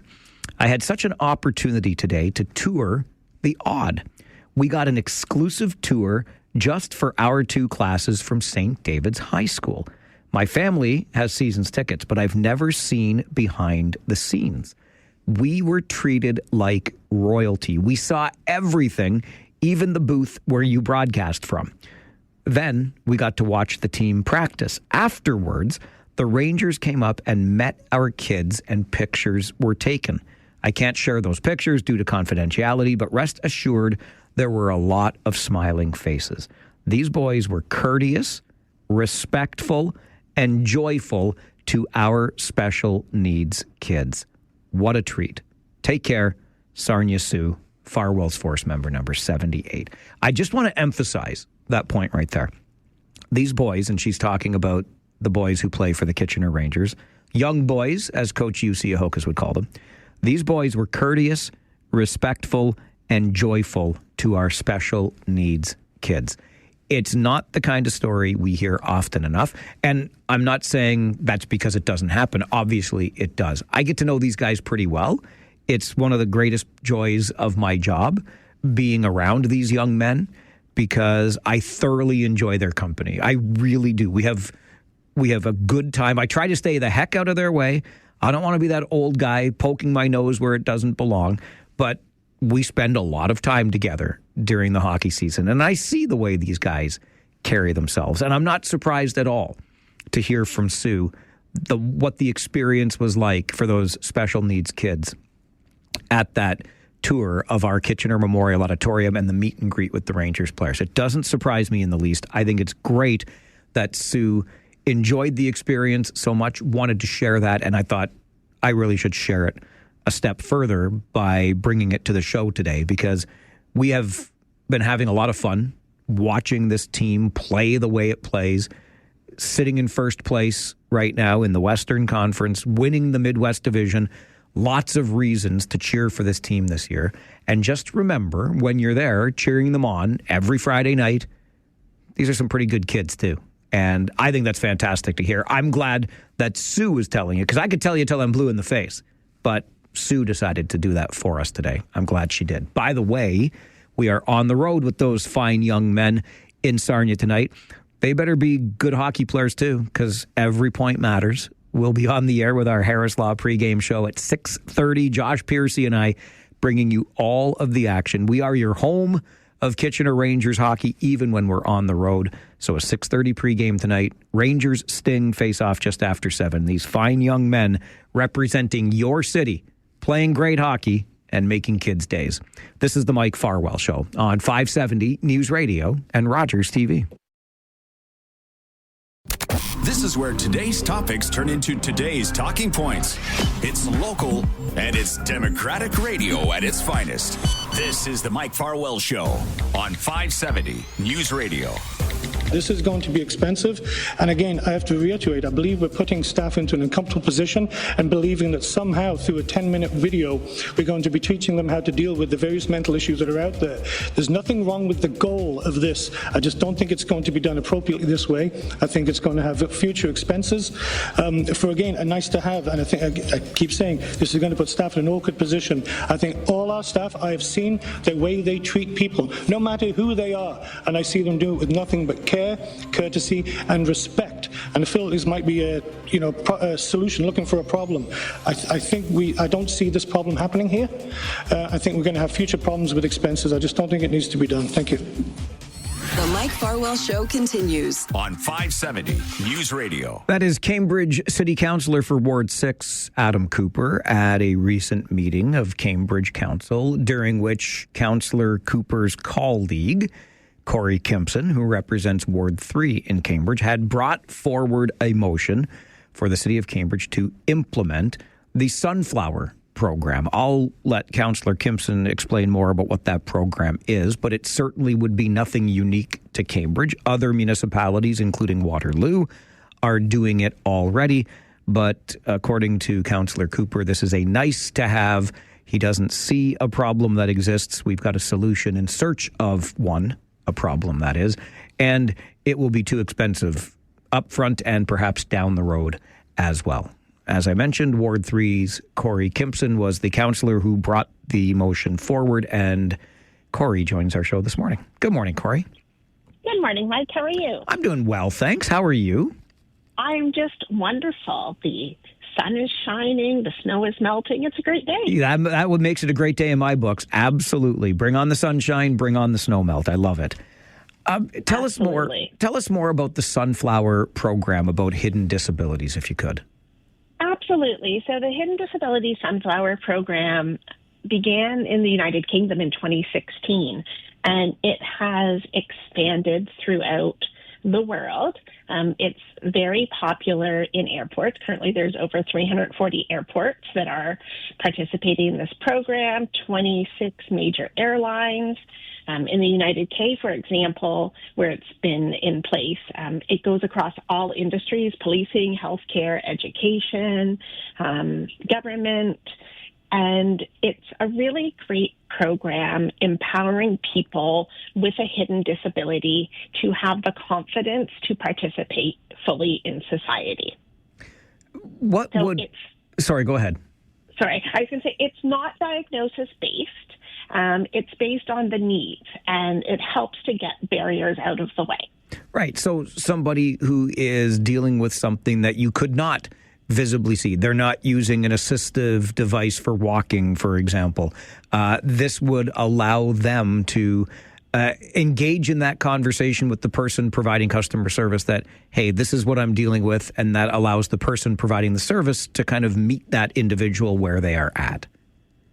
Absolutely. So it is very important to recognize that the individual chooses whether or not they wish to participate in the program. If somebody has a hidden disability and they wish to participate, it is their choice, and it's also their choice when they decide that they're going to wear the lanyard or the pin, for example, something to indicate that they are a sunflower user. And it discreetly indicates that they have a non-visible disability. And for staff or other people in the community, it signals that they may need a little extra time, patience, clear communication, or simply some kindness. And it doesn't provide any special privileges or priority access. It just signals that understanding may be appreciated. And I think that's one of the things that some of us have moved away from reaching out to offer assistance to someone because we are afraid. We're afraid of it being taken the wrong way. We're afraid from, well, what if we embarrass or this or that? We've moved away from just being general, helpful human beings to one another. So this is a program where if someone wears the sunflower emblem, it indicates that they are open to someone saying, can I give you a hand? And then that starts the conversation. We heard in the clip we played from Councillor Cooper from the meeting the other week that he made reference to a 10-minute video that staff would have to watch. What would it take to implement this Hidden Disabilities Sunflower program in Cambridge, Corey? Well, one of the benefits of the Hidden Disabilities Sunflower program is it is an all-inclusive package where with a membership, and there's different membership levels, they provide all the resources that you need to implement the program. They have the 10-minute training video, which is already set up so it can go out on an organization's learning management system. So someone would log in, hey, you have a video to watch, you would watch the video, and that would be sort of the basic training. And the Sunflower program requires that 80% of staff have watched that video. Now, for some of the more forward-facing, customer-focused staff, there is additional training that is available. There's options for webinars. They have all sorts of videos about different individual disabilities. They even provide information to the Human Resources Department for staff members who may have an invisible disability and may wish to be part of the program. So it's all nicely packaged up. They have media resources, and everything is in there so that it can be smoothly implemented throughout the organization. I mentioned earlier that this would not be unique to Cambridge. You've already explained that. This originates in the UK back in 2016. So over the past almost 10 years, many organizations, many municipalities have adopted this. So I personally, Corey, was surprised that it didn't make it through council last week and was voted down. I admit to being a little bit surprised at the $20,000 price tag too. I don't think that's a huge sum of money, but again, given that it's been implemented for less elsewhere, I'm not sure why it would cost so much in Cambridge. But why do you think this failed to get through council? So it actually did get through council. We did amend the motion, and it has gone back to staff now to provide a report back to us on what the accurate cost would be to implement the program, as well as what would be required. So it is coming back to us for consideration. As far as the cost goes, I had meetings with staff about this who had been on the Sunflower website. I actually had a meeting with staff and the representative from the Sunflower program in Canada where we discussed cost. So the $20,000 number that was brought forward at the meeting was new to me. I had not heard that number before. The city of Pickering has implemented the program, and they did it for about $6,500, and that includes $3,500 of one-time startup costs. So in looking at what other organizations have done, other municipalities, certainly the city of Cambridge may look at implementing it differently, but that wasn't part of a discussion that I had with anyone prior to it coming up at the council meeting.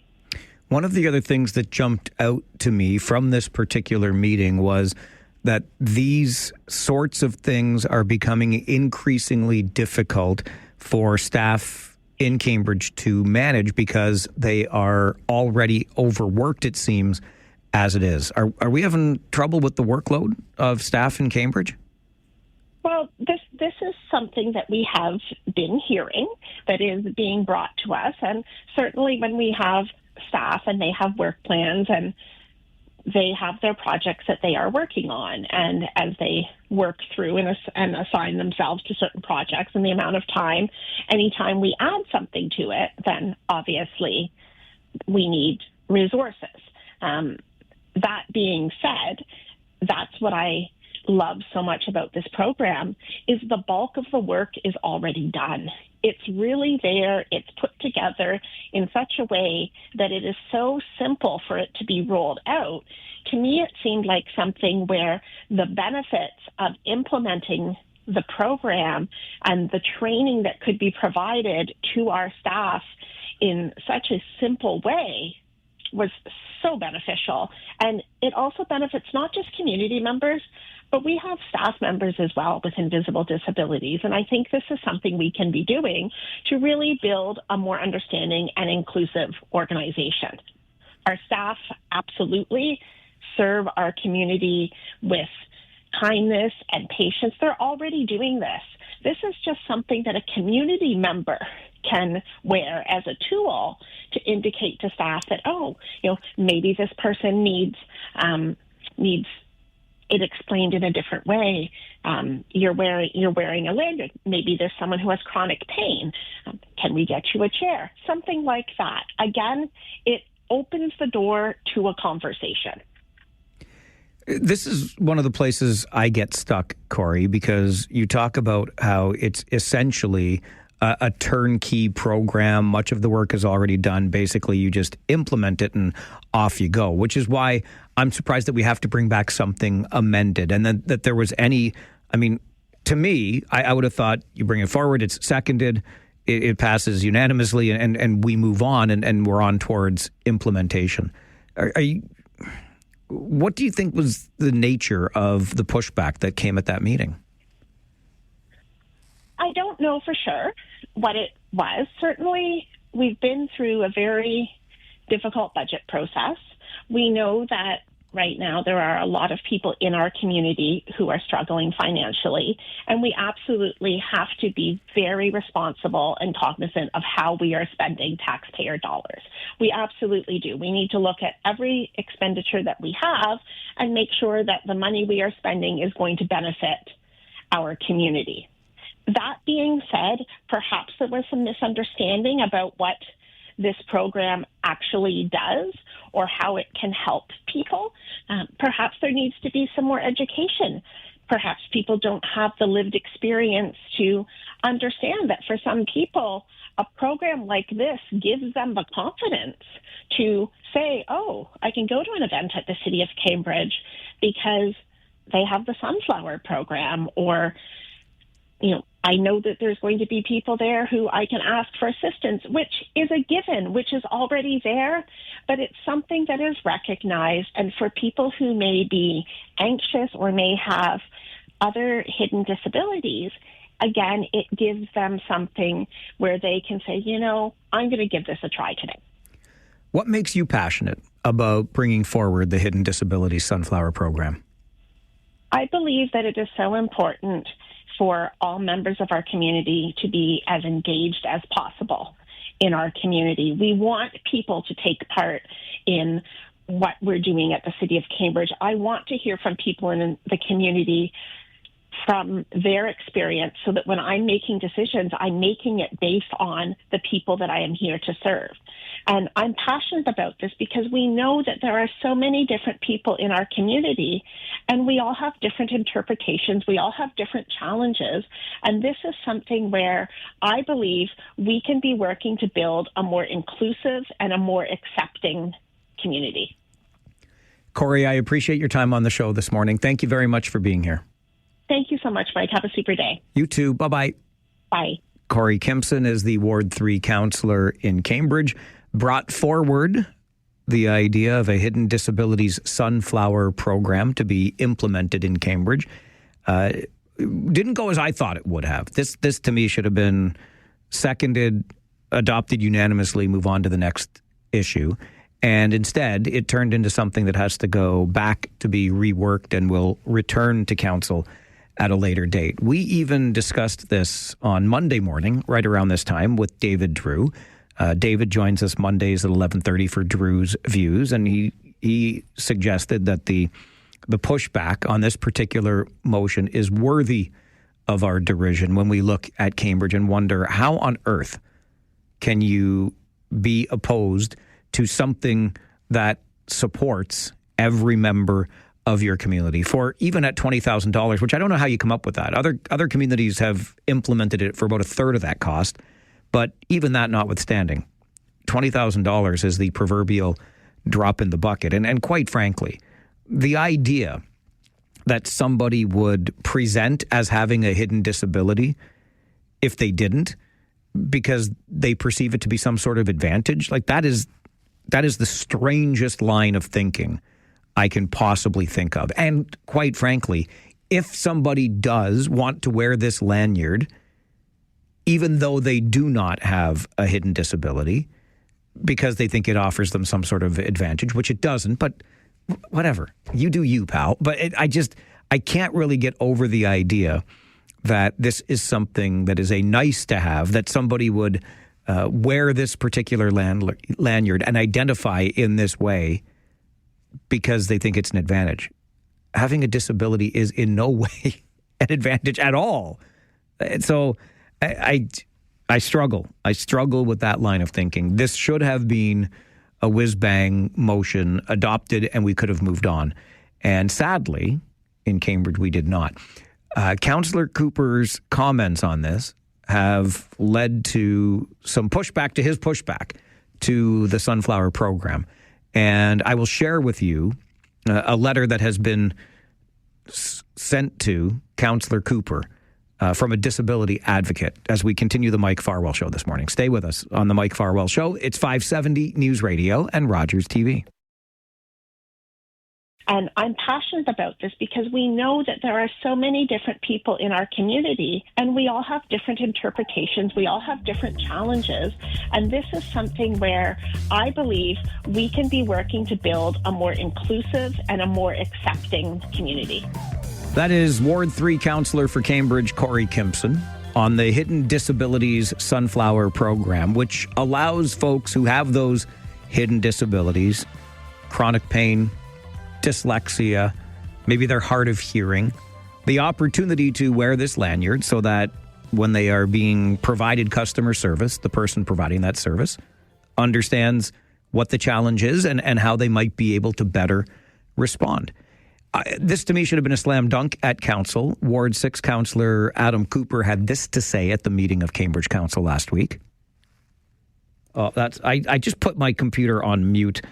I did this to myself. My apologies. Here's what Councillor Cooper had to say. This is going to be expensive. And again, I have to reiterate, I believe we're putting staff into an uncomfortable position and believing that somehow through a 10-minute video, we're going to be teaching them how to deal with the various mental issues that are out there. There's nothing wrong with the goal of this. I just don't think it's going to be done appropriately this way. I think it's going to have future expenses for, again, a nice to have. And I think, I keep saying, this is going to put staff in an awkward position. I think all our staff, I have seen the way they treat people, no matter who they are, and I see them do it with nothing but care, courtesy, and respect. And I feel this might be a solution looking for a problem. I don't see this problem happening here. I think we're going to have future problems with expenses. I just don't think it needs to be done. Thank you. And in response to that, local disability advocate Abby Murphy wrote a letter to Councillor Cooper that she shared by reading it on social media. Here's Abby Murphy's response. Unfortunately, in response to this motion, Councillor Adam Cooper had a lot of things to say in opposition, and the things that he said were actually incredibly ableist, and I want to talk about them. Not only do I want to talk about them, but I want to address Councillor Adam Cooper directly, so I wrote him a letter. Dear Councillor Cooper, my name is Abby. I live in this community, and I live with multiple invisible disabilities. Disabilities that, according to you, are a subjective personal choice. It seems, however, from your lack of empathy, sensitivity, and knowledge on disability that you might not be aware of what ableism is. So, to begin, let's start with a quick refresh on the concept of ableism. Ableism is discrimination and social prejudice against disabled people. It is the belief that disabled bodies and minds are less credible, less capable, or less legitimate than non-disabled people. When you describe invisible disabilities as subjective personal choices, That is ableism. It dismisses legitimate disabilities as matters of opinion. It suggests that disabled people are choosing to be faced with barriers. It shifts the responsibility from systems that fail disabled people to the disabled people who are being failed by the systems in place. When you suggested that city staff could be put at risk by coming into contact with every single physical and mental disability there is out there, you blatantly framed disabled people as threats to the safety of our community. Your words are low-blow statements about a population of people who are already vulnerable and subjected to discrimination from people like yourself every day. Words from elected officials are not casual. They shape culture, policy, and public opinion. They signal to city staff how seriously they should take accessibility, inclusivity, and people with hidden disabilities. They signal to residents with disabilities about whether it is safe to identify as disabled or whether they will face skepticism and insults from the very people meant to represent them. When leaders question the legitimacy of invisible disabilities, it does not create healthy debate. It creates doubt, it creates stigma, and most of all, it normalizes and greenlights ableism within our local governments. Accessibility is not a feel-good motion, as Councillor Cooper called it. It is not a favor that we extend when it is convenient. It is a human right, and it is a human right that is constricted by ableist rhetoric like this. We, the invisibly disabled, are people, just like you, except we have to wake up every day and see comments from people like you who try to discredit our existence and who vote against policies and motions that will improve our lives. For the sake of the disability community that you represent, I hope you learn from this, and I hope you do better. I hope Abby Murphy delegates at an upcoming meeting of Cambridge Council. Maybe you've got a response to that. Maybe you want to talk about something else that's on your mind today. Your Talkback Hour is next on the Mike Farwell Show, 570 News Radio and Rogers TV. Take out the papers and the trash, or you don't get no spending cash. If you don't scrub that kitchen floor, you ain't gonna rock and roll no more. Yaggity yak. Don't talk back. Just finish cleaning up your room. Let's see that dust fly with that broom. Get all that garbage out of sight, or you don't go out Friday night. Yaggity yak. Don't talk back. I will start with a quick email from Jonathan, connected to our last topic about the Hidden Disabilities Sunflower Program. Jonathan writes to Mike at 570news.com. As a person with Asperger's syndrome, which is a mix of ADHD and autism, thus a disability of the mind, we need more awareness of such things and how to properly interact with people like myself. It isn't fair for people to discriminate against us simply because they don't understand what we're dealing with or cannot be bothered to learn. We have just as much right to not only exist, but to live as close to normal lives as we possibly can, and we deserve the same respect as everyone else. Jonathan, appreciate the email. It is your Talkback Hour, open phone lines for you to bring an issue to the table or discuss with us an issue that's come up on the show that got you thinking. Let's get right to the phones for Patrick, who's going to start us off. Good afternoon, Patrick. Hey, Mike, thanks for having me on, and let's go Kitchener Rangers. Let's go Kitchener Rangers. I'm here for that. Right on. They'll do well up in Sarnia. Listen, Mike, I just want to, if you can give me a second here, about the Sunflower Program there. The first thing I wanted to say was I read the open letter that Devin Sisak wrote and about barrier-free Cambridge. And I listened to your part with Corey Kimpson. Now, full disclosure, I'm a Canadian Forces veteran. I have both physical disabilities and hidden disabilities. I've attended the Cambridge City Hall many, many times to listen to town council. The staff there are absolutely amazing. All I have to do is go up, ask for assisted hearing devices. They help me out. They do all sorts of good stuff for me. So, the staff are already doing over the moon job as far as I'm concerned. But I read this letter and I listened to Corey, and first and foremost, I think as a councillor in the city of Cambridge, or any city for that matter, the councillor's responsibility is to listen to their constituents and bring those voices forward. And I think I'm very ashamed that Corey Kimpson and Sherry Roberts and Scott Hamilton, the three councillors for Cambridge, have done nothing but try to use their political power to actually bully another councillor. Now, Adam Cooper, and you know what?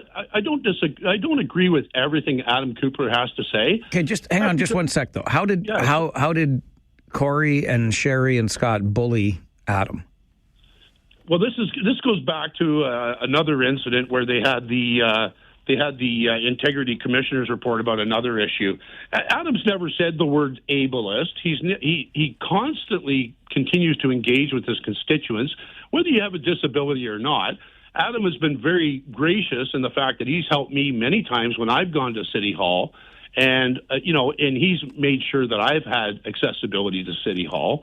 And I don't think this idea of signing their names onto this barrier-free Cambridge open letter represents what those councillors should be doing. And you mentioned, Patrick, that you get assistive hearing devices because you need them, right? Absolutely. So you don't have any problem approaching somebody to say you need that help, but do you think everybody is as outgoing as you and able to do that and say, hey, I need some help?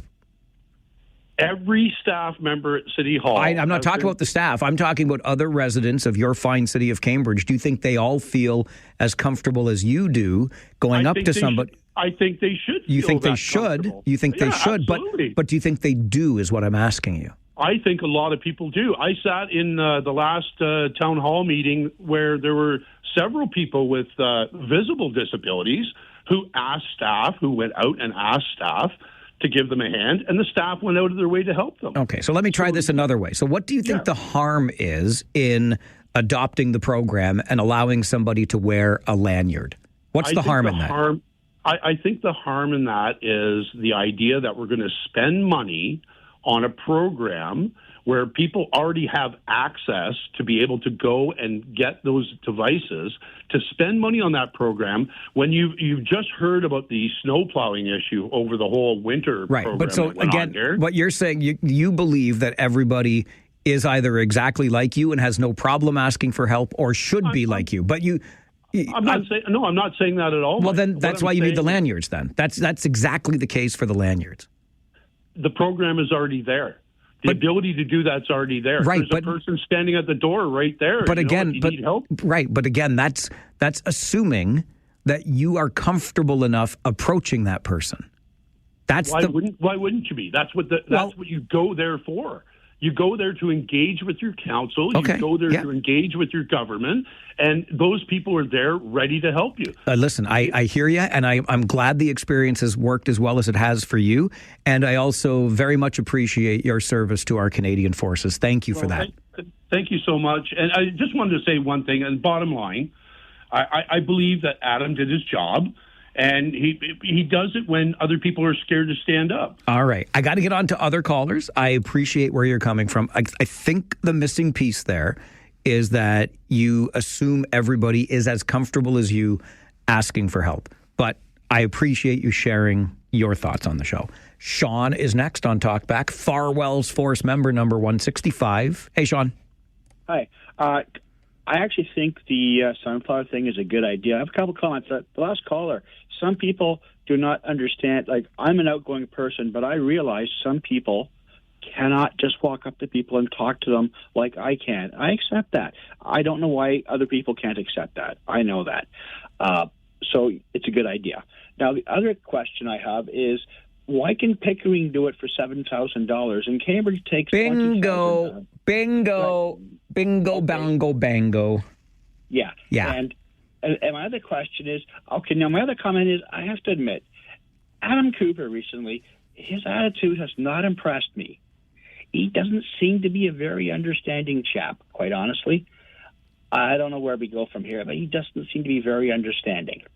All right, Sean, listen, I appreciate the call. You're allowed to share your perspective on this show. I admire somebody who stands up for their convictions at all times. There's no question that Adam does that, in my view. I certainly disagree with him on this stance, as I disagree with Rick. And to Sean's point, where he says, not everybody is as comfortable going up and talking to people as he might be. I would describe this as a hidden disability. And I can share an example directly from my life. It won't surprise you, I'm sure, to know that I am very outgoing. I will easily engage in conversation with anybody, anytime, any place. My best friend, with whom I have traveled on numerous occasions, we will get into a city and have to go into the lobby of a hotel or motel to book our room for the night.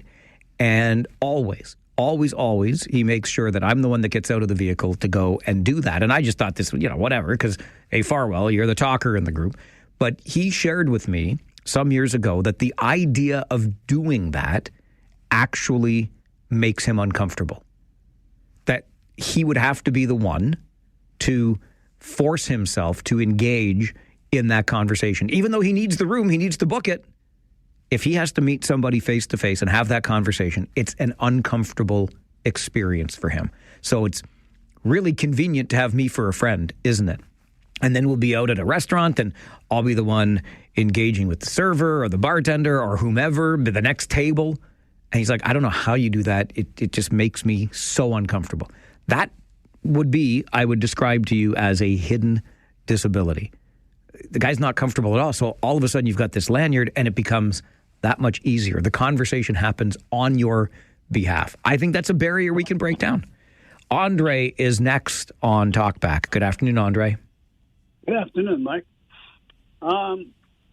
So I got to remember here. Yeah, backtrack.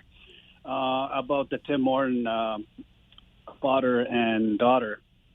I wanted to call in, but just the show's getting so popular, it's crazy. But that was a good question you asked. How would we react to it? And I think that person, I think it was Jonathan, the father, he should be on your, I think, is it Friday show to be nice. Not everybody's a jackwagon. That's right. I do a segment like that every day. He is definitely not a jackwagon. Because the person that did the social media, he should go on the jackwagon because that's meaningful. I remember my wife when she was reading the story, and I don't get in politics at night, it's more hockey. But it did get ever spread, and that's, wow, what an amazing person. And too, Mike, like Barry White would say, hey, babe, good Ranger game. Okay, Andre, good Barry White impression. If you missed the story at 9:30 this morning, Guelph father of a teenage daughter was out having a daddy-daughter coffee date. Somebody in the restaurant/cafe thought there might be something wrong there and approached them afterwards. And then even after he didn't get a satisfactory answer about the relationship, called the police, and police wanted to talk to Jonathan Puddle, the Guelph father, who took it all in stride and said, hey, if you're trying to protect a kid in my community, I'm okay with it. I will answer the questions from the police. Interesting story. Glad we could share it. I think Jonathan showed us the way as we continue our way on Talkback here on the Mike Farwell Show, 570 News Radio and Rogers TV.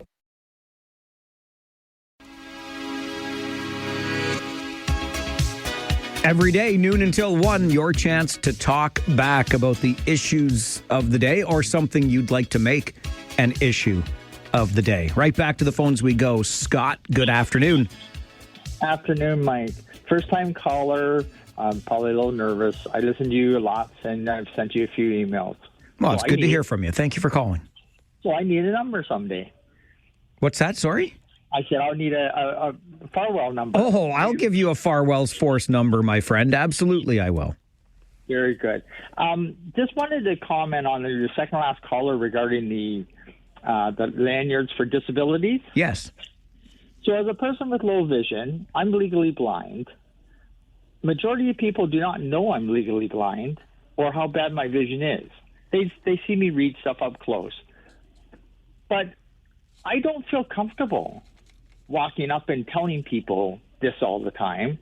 So being able to have a lanyard would be great, because that way, if someone sees it, and when I go into a place, they can go, hey, can we help you with anything? Which opens the door for me to be able to say, okay, yeah, I do need this. Most times I don't say anything, and it's tough. Yeah, because if you don't say anything, then you are just stuck kind of struggling through by yourself. Yes, That's it exactly. I mean, I guess I'm not trying to ask for help all the time. Sometimes I need a little extra help. Sometimes I don't. I try to keep it to myself, my vision problems. Really, most people don't know how bad my vision is or how good it is. They just know I have crappy vision. I hear you, Scott. I appreciate you sharing that story. And I would be happy to assign you Farwell's Force member number 342. What do you say? 342 is a great number. It's all yours, buddy. Thanks for calling. All right. You take good care. Good to hear from you. Love our first-time callers on this show. Love our Farwell's Force members. We are a force for good. We are a force for change. We are a force to be reckoned with. We are all of those things because we got potholes on the table at Kitchener Council this week. Why? Because folks at the City of Kitchener are paying attention to this show. They heard you commenting about them. Now they're taking some action. Jason is next on Talkback. Good afternoon, Jason. Hi, Mike. What a great segue into your next caller, right? A Kitchener councillor. You were talking potholes on Monday, and I heard you, Dano. I heard you. We were talking a little bit about potholes. That's not why I called, though. Okay. I gotta ask you. You know, you're a few years older than me, but we're the same vintage. When did our youth become so entitled? You know, I'm laughing, and I'm just so frustrated with the youth, these kids saying, well, we only want to pay for 25 or 15% of our education. We want the government to provide the rest in grants.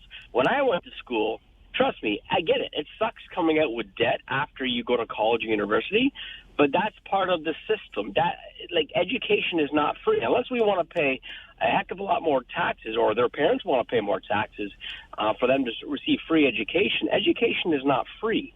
Now, that's a whole other debate whether it should be or not. But the fact remains that you have to go to college or university, and if you do, or sorry, you don't have to, but if you do, it's going to cost you money, not just 15% of the overall cost. And so, you know, these ongoing, or the strikes, and all these young people just losing their minds. I'm like, oh my God, like, when did we become so entitled in this world that you don't have to pay for anything and there's no consequences? Jason, appreciate the call. You are an old soul because I am older than you. I could take the rest of this hour and talk about what I believe to be the entitlement of some, not all I know, but some who are younger in a variety of ways. In fact, I currently have the ongoing dialogue with my best friend who I mentioned earlier. And I do it on purpose because he's such a tree-hugging, granola-munching lefty that I love to give him the gears. But I'm like, these kids today, and I generalize on purpose just for exaggeration and effect. And he tells me what an idiot I am. But I do sense it. I do sense this sense of entitlement from younger generations. And I raise an eyebrow, and then I try to mind my tongue because, well, the big fear for me is somebody's got to take care of me someday, okay? All y'all entitled folk, I hope you do some jobs that will help take care of me in my old age. Or maybe a robot's going to do it. I don't know. I don't know what's going to happen. I have the young people in the other room giving me the stink eye right now. They're like, oh, this old guy Farwell again, making fun of us. Sorry, kids. Stop being so entitled. I'll stop making fun of you. What? Kyle, you're on Talkback. Hello. Save me. Save me from myself, my friend. I want everything free. No, you don't. You wait. No, you don't. I have this clip. Hang on. Where is it? Here it is. That's the whole point. Because I want to make more and more money. I like money. I love money. The whole point is to make more and more money. You said it yourself. That's right, but I want things for free so I can keep my own money. Hey, question for you. You guys are having a little bit of a tough time with your garbage things going on in the Waterloo region. Oh, my gosh. Videos. It's so much fun, Kyle. We're having a blast. I don't understand it. I have no issues here in Listowel. Well, this is what I can't understand, though. It's not like we're the new community doing this. I mean, we've got so many examples of it. I don't know. I see the videos and I laugh, and I'm like, I don't understand why they're having such a hard time doing it. And here I am. I just put my garbage out this morning here. No issues at all. They put down, the garbage can was empty, and no issues at all, right? So you're also heading down to Sarnia today, I heard? Yes, sir. Rangers tonight, pregame at 6:30. When are we going to get a little in-depth of you on the bus there? A little tour of what your life is like on the bus, eating your granola bars and playing some crossword and all that stuff. Do we get a little in-depth video or a little short clip of that there today? Sure, I'll make one today. Why not? All right, I just was curious on what life is like as a Mike Farwell on the road. All right, I will make a video and share it with you. All right, sounds good. Thanks a lot, Mike. Have a good one, eh? Thanks, Kyle. You too. Good to hear from you today. I don't know why you want to see that. I sit on my fat derriere. I do have a phone call to make/take with an upstanding member of our community. We've got that scheduled for 3 this afternoon. So I'm not going to let you in on the phone call, but I'll be taking a phone call on the bus. I know try not to get too jealous of how exciting my afternoon is. Riding a bus to Sarnia, taking phone calls. But at least I'm taking them from upstanding members of our community. Toll-free Jay, my man, good afternoon. You're on Talkback. Well, as a 60-year-old disabled person, if I could speak, I just want to say that I do, although I'm in a wheelchair and my mouth isn't quite as big as my nose, I do have hidden disabilities that are special needs, so a lanyard would be helpful for people who do need special accommodations. And I just appreciate this opportunity to speak on behalf of people who aren't as comfortable speaking as I am about uncomfortable topics. Hey, Jay, do you remember your Farwell's Force membership number? 958. That a boy, you're a good man. It's my birthday. It's my time of birth. I know. I remember you telling me. Yeah. All right, Jay. Thanks, buddy. Thank you, sir. Good to hear from you. I was giving Jay such a hard time because he has changed his Farwell's Force number not once but twice, and he promises me he's not going to change from 958. There's a phone line open for you if you want to be a part of Talkback today. It's the Mike Farwell Show, 570 News Radio and Rogers TV.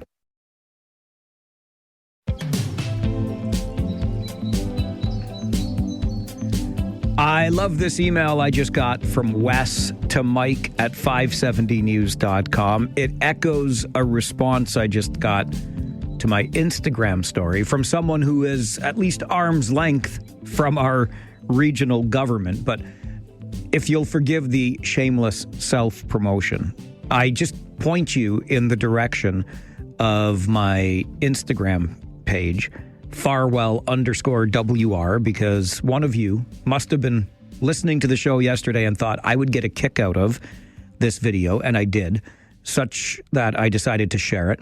So it's still there on my story, Farwell_WR, showing one of those new garbage trucks having a difficult time picking up, or in this case, setting down one of the new garbage bins. And I just got such a kick out of it, especially the end where it seemed as though the truck or the mechanical arm on the truck had quite enough of that black garbage bin. And I don't want to spoil the ending. It's worth the 40 seconds, I think, anyway. I truly LOL'd when I saw it, and then with permission shared it on my story. So again, at Farwell_WR, but I just received a message there. And then this email from Wes. Wes writes to Mike at 570news.com. I don't understand all the fuss during the first week of a brand new program. Nothing brand new works 100% the day it is launched. There will always be wrinkles that need to get ironed out. Please tell your audience to have a little patience. Everything will get better. That's from Wes, Farwell's Force, member number 315. Wes, I appreciate you. And you're absolutely right. I have zero doubt that this is going to get better. Where I find it a little bit confusing, to be honest with you, is, as you point out, nothing brand new works 100% the day it is launched. But we are not the first community launching this. It is at work already. You heard Kyle call from Listowel a moment ago. He says he loves it there. We had calls yesterday from our friends in Guelph. They say it was similar when they started the program there. Now everything is great. I don't know why, because this is working elsewhere, we can't make it work better here. But that might also be as much on us and the way we're leaving our carts at the curb, right? We're not putting them in the right spot. They're not 2 feet apart. The handle's not facing the right way, whatever. I'm with you, Wes. I do find it a little frustrating having watched this machine go up and down some streets. Gosh, is it slow. Like, we're talking molasses in January, slow here, right? I thought the human beings did a much more efficient job, albeit I wasn't the one doing that job, the human being, so I recognize the wear and tear on one's body. But, those machines could use a little bit of an acceleration attached to those mechanical arms. But my biggest complaint, and I know it's a first world problem, is I do not have a garage to store these bins, so they just hang out there at the back of my driveway looking like crap. And I have seen many a home in my neighborhood, which is now a multi-unit home, and it looks even crappier than my place that looks like crap with these bins, because they've got multiple bins just lined right up along the driveway. It's lovely when Rosie and I walk by on our afternoon walks. But hey, change is hard, especially for old people like me. I'm with you, Wes. If we're patient, things will get better. And to the folks out there doing the job and trying to figure this out on the fly while the rest of us are sitting here making fun, please be patient with us. We're trying to adjust, and we're taking out our frustrations with a bit of a sense of humor on the show these past couple of days. Speaking of shameless self-promotion, I want to share this with you. If you missed it at the beginning of the show today, I was virtually giddy when the show started, and you heard Jason Deneau, a Kitchener City Councillor, call just before the 12:30 news as well. And I joked with Jason because Kitchener City Council started talking this week about something that we have talked about on this show. And I've said to you before that you know who's listening. Like, I promise you that when we have our conversations and we bring up issues, people who can do something about those issues are always at least monitoring what goes on during this show. They're listening actively themselves, or they've got people listening and word gets back to them. I promise you, because we've had several things acted upon after we talked about it on the show. So last week, we were full on potholes, talking about all the problems. What are we doing? I even was so bold as to offer some unsolicited advice to communications departments around the region. Hey, you could do this, you could do that. We would be happy to share these messages through the radio program. Happy to do that. Give us a schedule every day of where the pothole repairs are happening, where they're going next. Get some video of people doing the work. Like, you could not communicate this enough, said I on the show last week. And then if you listen to this clip from Kitchener Council this past Monday night, it's almost as though they lifted the idea right from this show. This is Kitchener Ward 8 Councillor Margaret Johnston. We've all been hearing a lot about potholes over the last while. When I hear from residents about the potholes, I wholly agree. They have been quite bad this year. I'm wondering if you can give an update on our approach to the potholes and a communication plan. I'm thinking a communication plan that we send out to the newspaper and the radio stations would be really helpful, just to know what we're doing. We've redirected all resources to essentially blitz potholes. And so we have crews working through the night. We've redirected our snow loading crews through the night to do the repairs, as well as several crews through the day. So there are more resources deployed at this point in time to address potholes, but we know that there are a significant number of potholes, and so crews are responding as best as possible. Often it's areas that have been addressed, and then with the cold patch become an issue again. And so it's a constant monitoring and response process. Thank you. It's a common topic on phone-in radio shows. So I'm thinking that if we can get something out to the radio stations would be really helpful. Maybe even having somebody from either yourself, Denise, or somebody from your team, even doing an interview or something. Yeah, maybe Denise McGoldrick would like to do an interview with us. We have reached out, taking our cue from Councillor Johnston, who I think took her cue from our show. When you bring an issue forward on the show, when we get going on something that's really chafing our chaps, they're listening.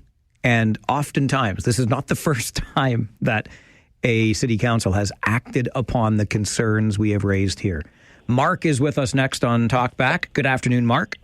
Afternoon, Mike. I'm really looking forward to this Friday. This Friday. Why in particular this Friday? Well, it's the new garbage pickup day. Mark, we were supposed to be patient. Wes told us to be patient. So I want to see these mechanical arms come out. I haven't seen it yet, Mike. And what was wrong with the old system, Mike? Putting out the bags. Well, the old system, as you can appreciate, Mark, takes a lot of wear and tear on the body of the person doing the collecting, right? So so you've got people working in rotten weather. They're getting bad backs. They're throwing out shoulders, you name it. So this way, the mechanical arm, it's never going to claim WSIB for an injury. Okay. You're putting yours out tomorrow, Mike? What's today? Yes, my day has changed. My day is now Thursday. That's tomorrow. I'm putting it out. Okay, I'm Friday. I'm probably going to wait 1 week just to see how it all goes with the neighbors. And, I'm looking forward to see how the arms go, Mike. Well, you like to sit out on your porch and listen to this show in the nicer weather, right? You know I do, Michael. And so maybe tomorrow's supposed to be mild-ish, so you could just watch the truck. It'd be a good bit of entertainment for you. Watch the truck come up and down the street on Friday. Entertainment plus. All right, buddy. Thanks, Mike. Thanks, Mark. Good to hear from you. It is a new program. We will figure it out. The trucks will figure it out. And remember, all of the instructions are right there on the bins, okay? The bin will tell you which direction it needs to face. There are arrows and instructions so that the right part of the bin is facing the road and the right part of the bin is facing your house. The only thing the bin cannot do for you is space itself. So when you're putting out black bin and green bin, remember, they must be 2 feet apart. Or if you're like one of those places in my neighborhood that's now a multi-unit dwelling, then both of those black bins and both of those green bins must be 2 feet apart so that the mechanical arm can properly pick them up. And yes, you have to have them at the end of your driveway unless you have all winter been clearing that spot in the snow on your boulevard. The snow is making this very, very tricky, but nonetheless. And one of the tips we got yesterday from somebody in Guelph who is already using this system and has been for years. I can't believe I didn't think of it myself. To keep those bins 2 feet apart, just put one on one side of the driveway, one on the other side of the driveway, and you can still move your car in and out of that driveway. So there you go. Bada bing, bada boom. Bob's your uncle. The new mechanical arm cart-based collection system is here, Waterloo Region. We're not the first community to use it, and we're not the first community to have difficulty as we roll it out. This is the Mike Farwell Show, 570 News Radio and Rogers TV.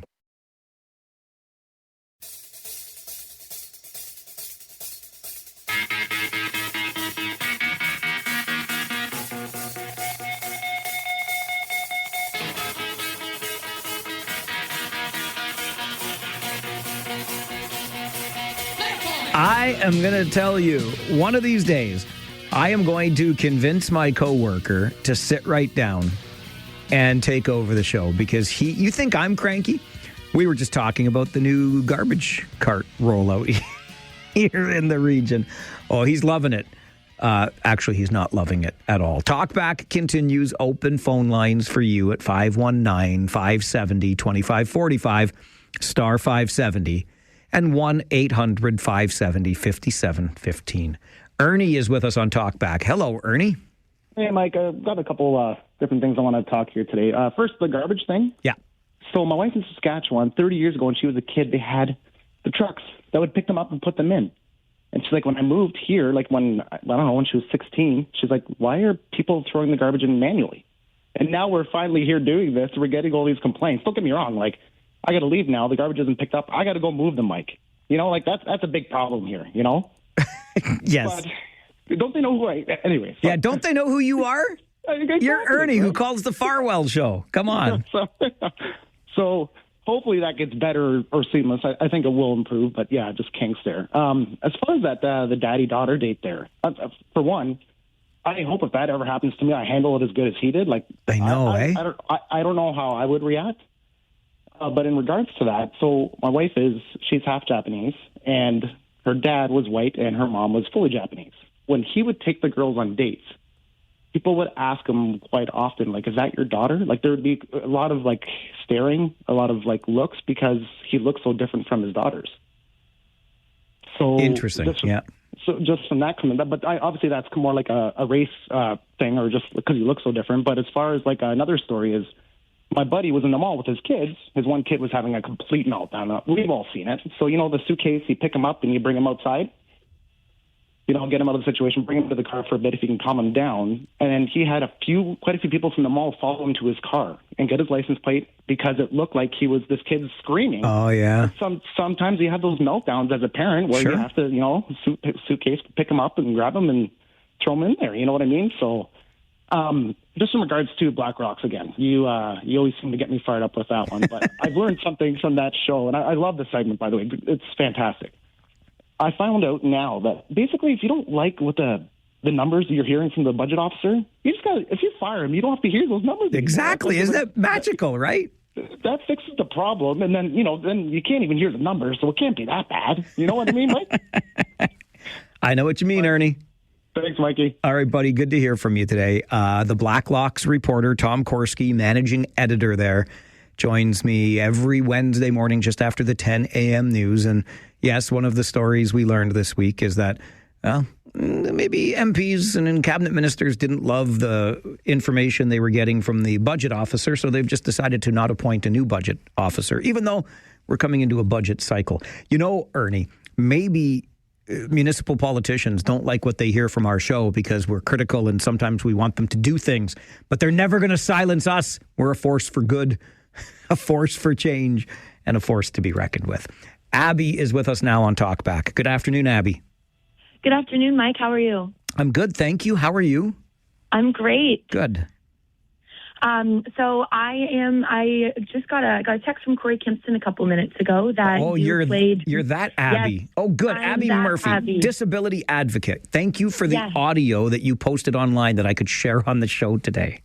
Yes. I wanted to call in, and I wanted to. I wrote an extended letter on that, and I wanted to read the second part of that for your listeners to Councillor Adam Cooper, that talks a bit about what the disability community is calling for from him. Sure. Awesome. All right. So I'm just going to read it from my notes. Councillor Cooper, might I remind you that these are real people's feelings and experiences that we are talking about. Experiences and feelings that you have continued to deny and deflect. You are not the victim for being held accountable. If you truly want to be the leader that you claim you are, then I suggest you take a step back, take true accountability for the damaging comments you made, listen to the experts when they say that your comments were ableist, and stop lashing out on your colleagues and community members for holding you accountable. It is one thing to do your job in an insensitive and ignorant way, and it is another thing to do your job with grace and respect for everyone. No one is asking you to refrain from asking tough questions and thinking critically about what the city is doing with taxpayer dollars. What we are asking is for you to lead with empathy, compassion, and sensitivity. We are asking that when you insult a community of people, that you set your ego aside and apologize for the hurt you caused, even when you think that you are justified in your position. You can feel justified in your position while also apologizing for the damage that your comments have caused. You do not have to admit that you are wrong. You do not have to admit that you are in the wrong in order to apologize for the fact that your words were hurtful. That is all we are asking for. Perhaps another round of sensitivity training is needed. Sincerely, Abby Murphy. Abby, thank you for your continued advocacy. Thank you so much for giving me the space to advocate. Anytime at all. Enjoy the rest of your day. Thanks, you too. Bye. Thanks, Abby. Bye-bye. Interestingly, because Abby mentions it at the end of the second part of that letter to Councillor Cooper about another round of sensitivity training, the first round has been completed. So there you go. Maybe it is time for a refresher already. I don't know. Ian is with us on Talkback. Good afternoon, Ian. Hey, Mike, it's been a little while since I've chatted with you, and I thought I'd give you an update from Mexico that everything has been back to normal right from day one with the lovely fiasco we had in Puerto Vallarta.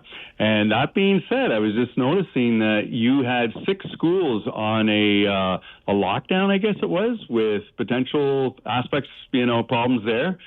And, we get so worried about hearing about things, here in Mexico and what's going on that way. And I think in our own backyard, it shows that we also have our problems as well.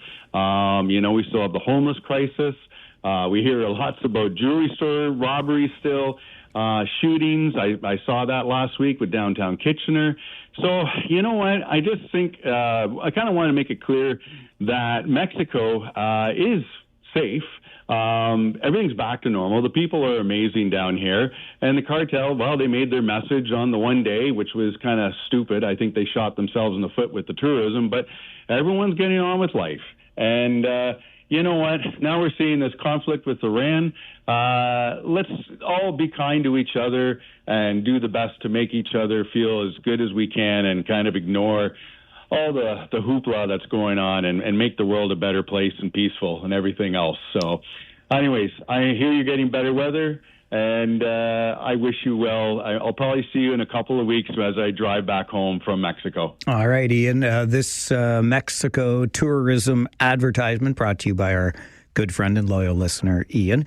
And I might just say that, you can talk about going back to business as usual in Mexico all you want. Cartel violence and what we saw there is a far cry from jewelry store robberies over here. Not that I'm trying to minimize that, but we also have gone on with life. Anyway, I appreciate your passion for your winter home in a place much warmer than it is here. I got to go to a colder place, a hockey rink. Rangers Sting, Harris Law pregame show with Josh Piercy and I, 6:30 tonight. Be with us on your home of Rangers hockey, okay? My name is Mike Farwell. You are a force for good. Bye for now.